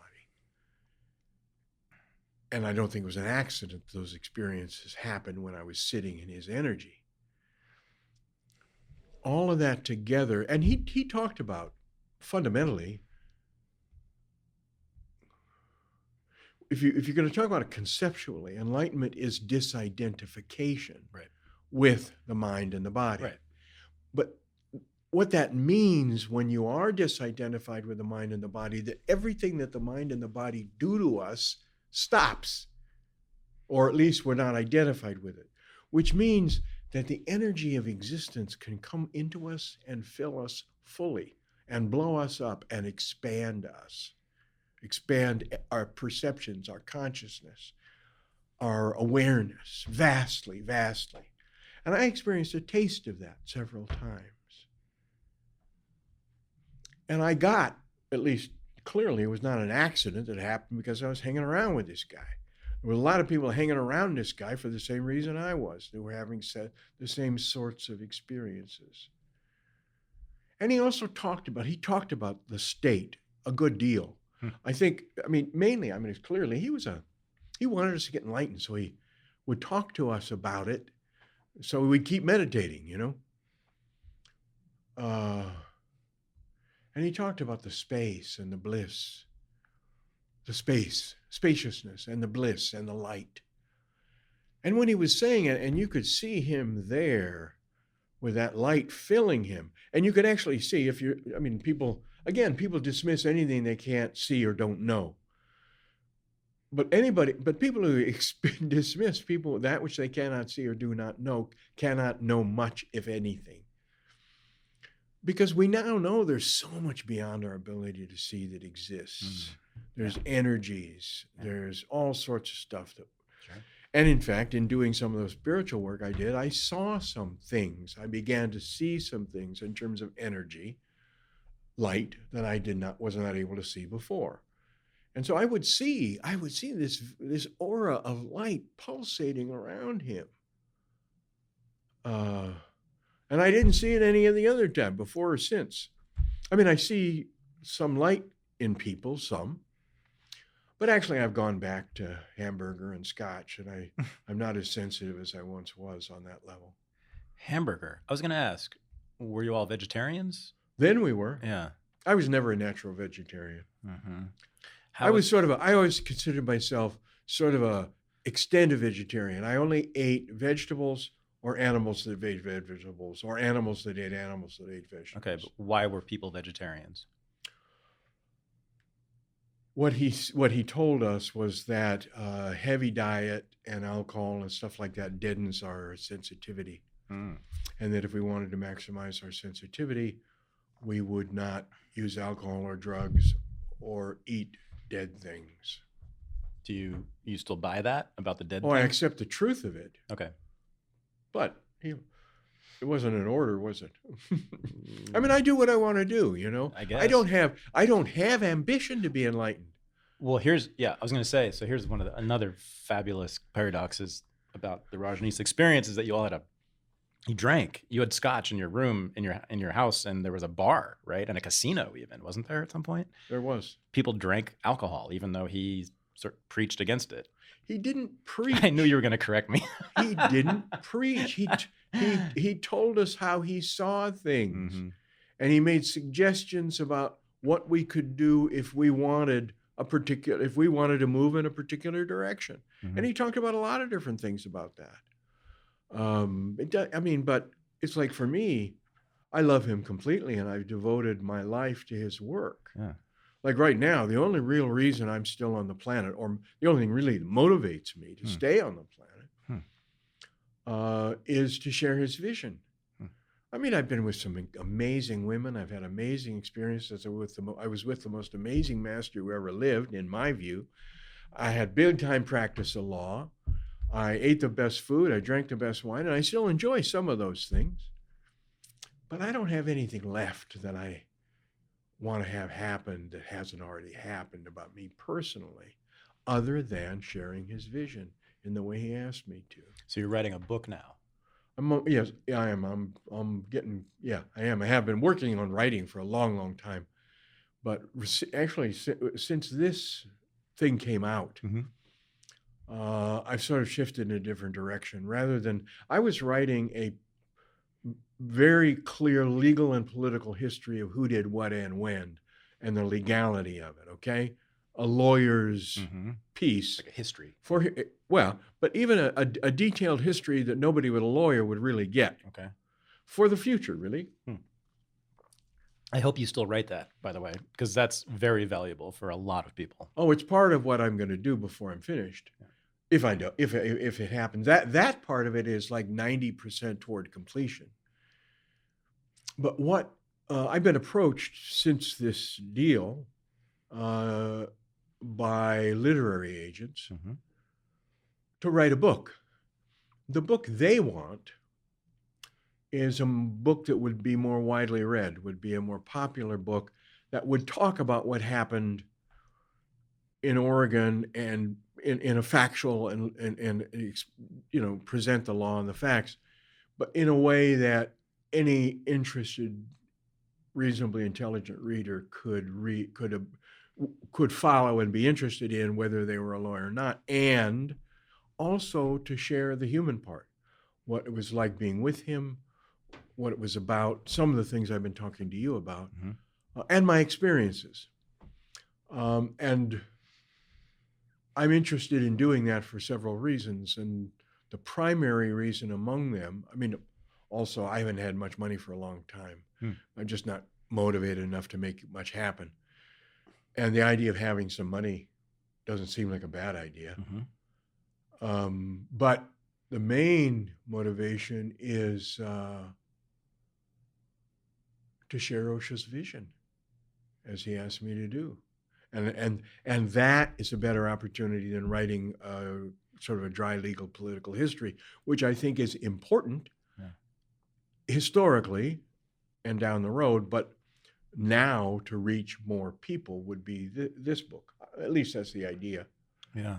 To that end, I would like to return to the beginning in a sense, which is the moment when you went to India, right? I mean, you left your life and you went to India to visit. I mean, what was happening? I mean, you were married, you had children, you were a big shot lawyer. Pretty simple. I burned out.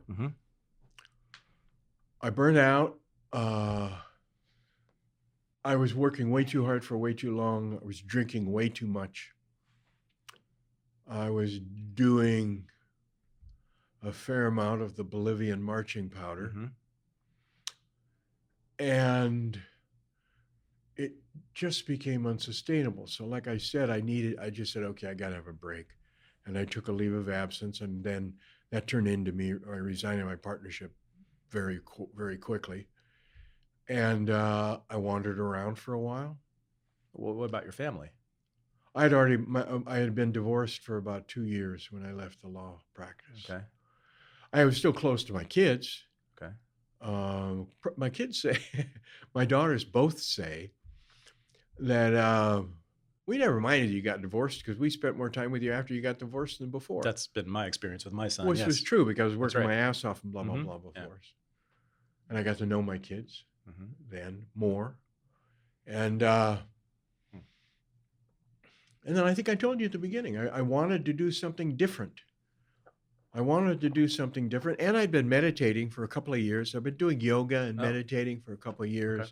Since I split up with my wife, then it's sort of different than when you're going out with your pals and drinking at night, as opposed to sitting at home alone and drinking. Mm-hmm.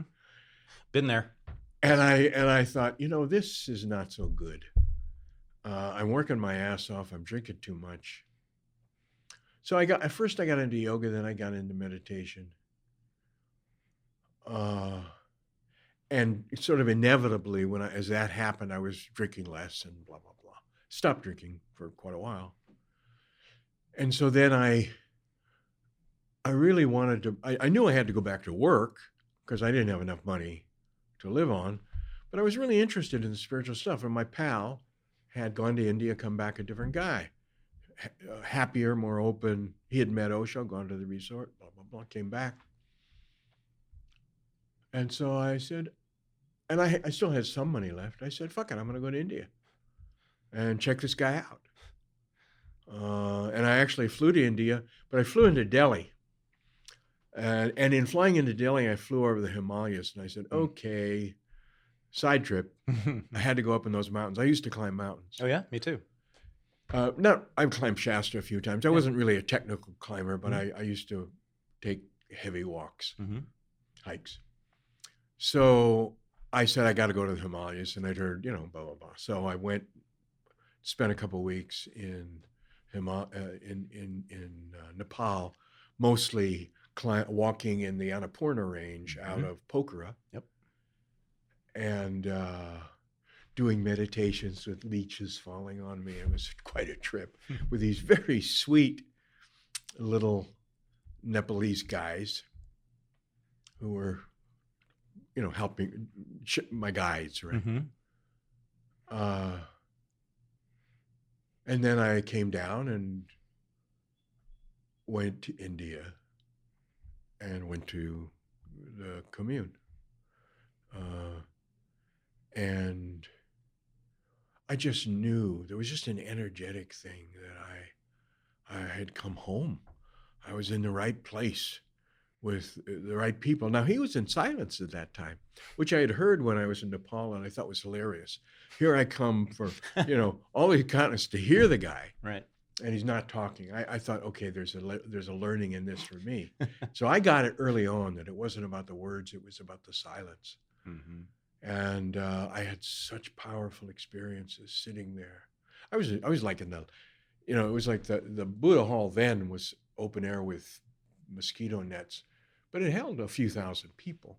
And I was in the last row. I was the rookie, literally the last row behind, maybe 100 people or 120 people between me and him,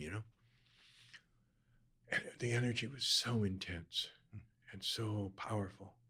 I immediately started going so much deeper into myself and experiencing expanded consciousness in a way that I never had. Not that I hadn't done my share of mushrooms and such, right.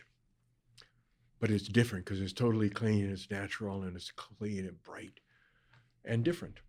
And so it just was clear to me that this is where I belonged. So I became a disciple 3 days after I got there, something like that. And What was your relationship with the other disciples like at that time, at the first day or two? Well, it's funny. My pal Sam had stayed with another guy named Sam in Pune. The Sam he had stayed with actually died yesterday. Beautiful old guy. He'd been a major in the Army and worked with the CIA, and was a tennis and golf fanatic, and serious meditator, and a funny fucker.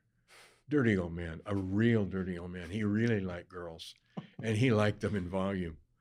And he was in the right place to experience that if he wanted. Because if that's the game he wanted to play, that was available. There were a lot of consenting adults within arm's reach. A lot of good-looking young women. Man, almost none of them wearing anything like foundation garments. Right. It was outrageous. And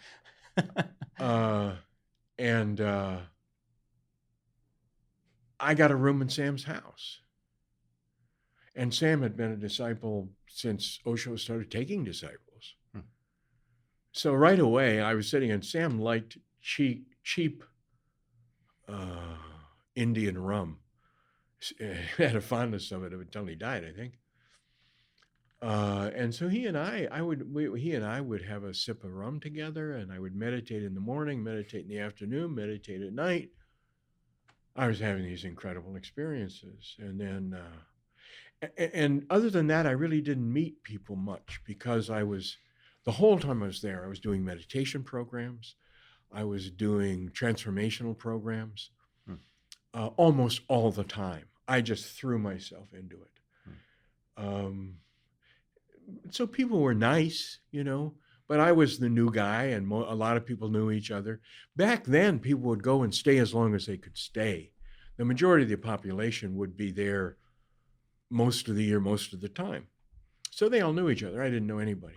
And the fact was, at that moment in my life, I wasn't really interested in meeting people. I was just so involved in this powerful transformation that was happening to me. It was like I lived like a 7-minute walk between Sam's house and the meditation and the commune. And you would have to go down what's called North Main Road. And it's surrounded by these big trees filled with parrots. And as I was walking to dynamic meditation at 6 o'clock, because dynamic started at 6, it would just be getting light. And these parrots would be going crazy, And I would be getting ready to go in and do dynamic meditation, which is a very powerful meditation. And I was just so full of life, It was an amazing time. In a sense, the fact is, everything now is like, people have been through something, an amazing experience in their life. Some people war for this or that. For me, the time with Osho was like that.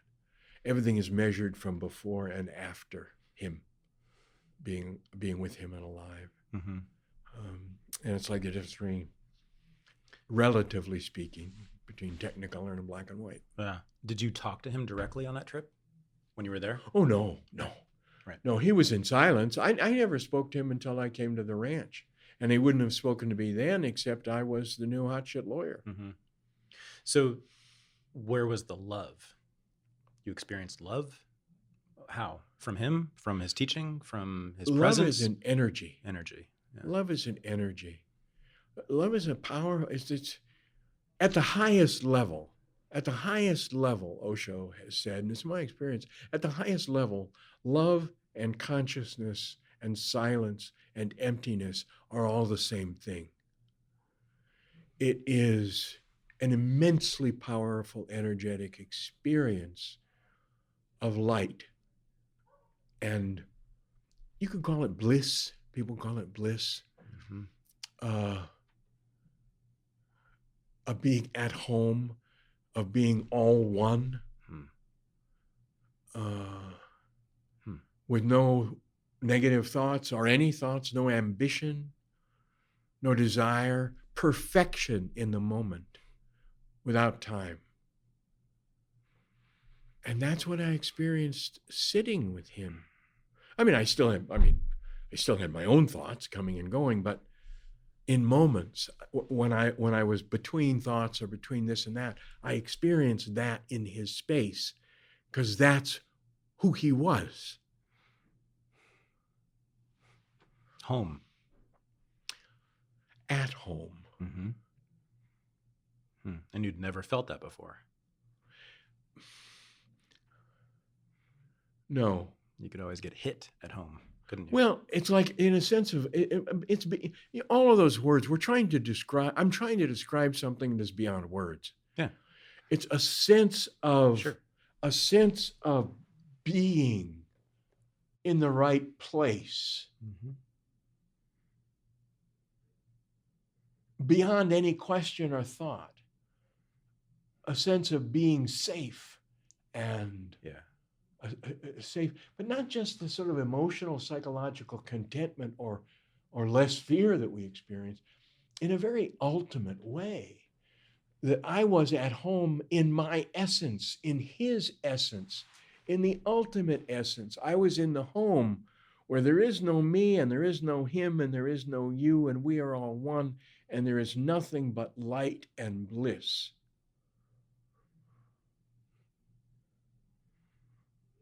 You sold me. I'm there. I mean it. I get it philosophically, and I've also experienced something like that. Yeah.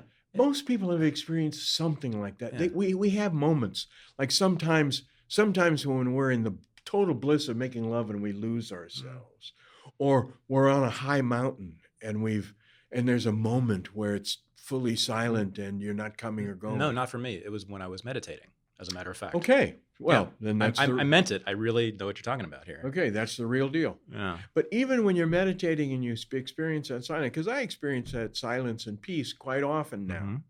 It's still different than when you're with the guy. Yeah, see, that's where you and I are different, right? Because I'm just saying it's a different experience because I've been in both places. Right, I know. I never had that experience with a master as a disciple. That one is like you're knocked over. Never had that, yeah.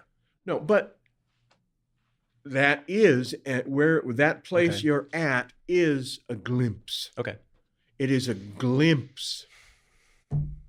Do I need a master? Would you recommend that for me? Well, nobody's ever asked me that before. I feel like that's above my pay grade. We already established that you're the world's expert on this question, on the whole thing. So. No, I know some things, but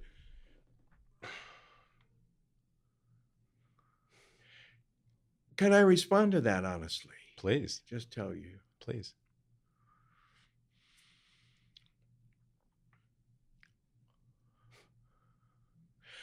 I suggest you open yourself up to love and expansion in whatever form it shows up. What if they want to invade my country to save me? Canada. What if? There you go. Yeah. I can guarantee you, if it's the right one, they're not going to be invading your country or your home. Right. No, I know. Yeah. But they will move in and take over your fucking heart, buddy. Well, that's the thing. Not so fast. Yeah. It's the thing you're actually most afraid of. Oh, yeah. I know. Exactly. Because it is the thing where, in fact, those people are all right to be afraid of him. Because he will destroy illusions. He will destroy hypocrisy. He will destroy beliefs. He will destroy comfort. I remember he said once, I am not your uncle. I am here to help you wake up. And he could be ruthless in that respect. He was not lovey-dovey in the sense of emotional cozy. Immense love came through him, but he was about transformation. Sure. In the most powerful way. Yeah. There's actually, it's funny you say that. There's still something called the Osho International Meditation Resort. Mm-hmm. And it's a very cool place. It's in India, right? In Pune. Because it couldn't be here. Yeah.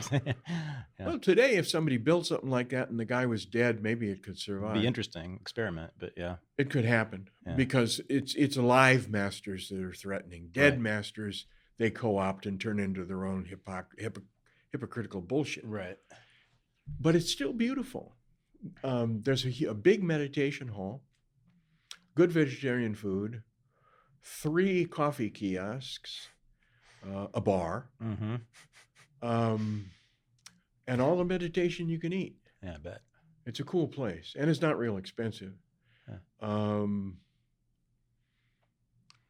There's nothing about it that scares me.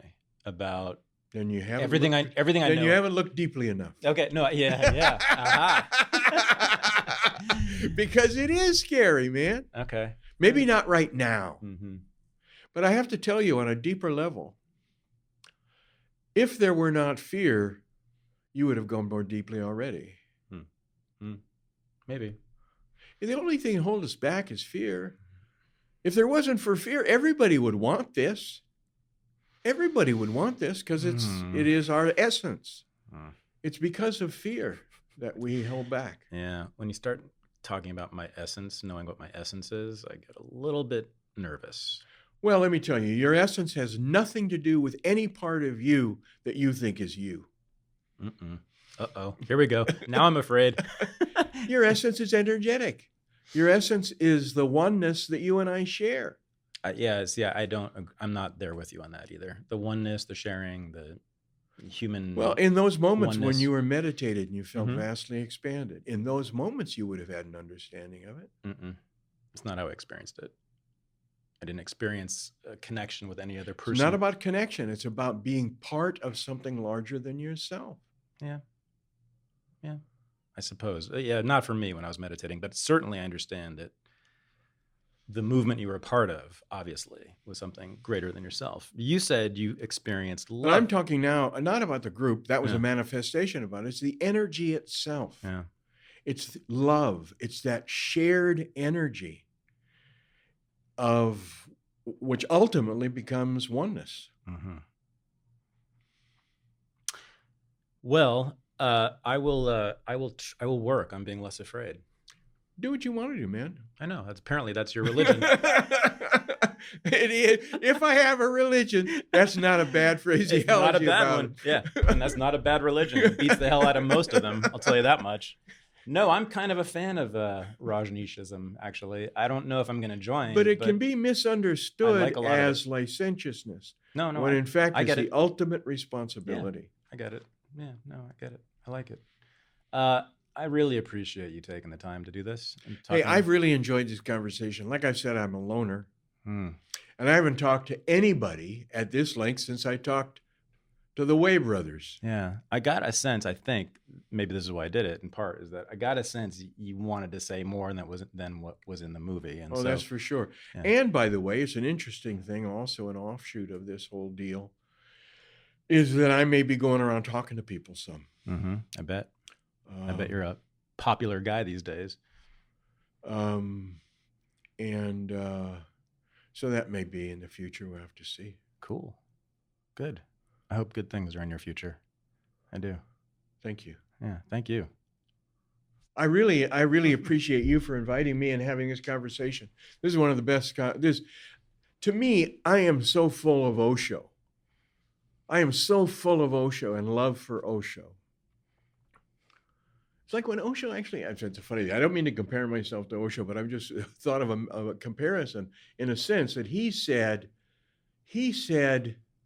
that he really appreciated us for receiving the love that he had to share. Absolutely. I get it.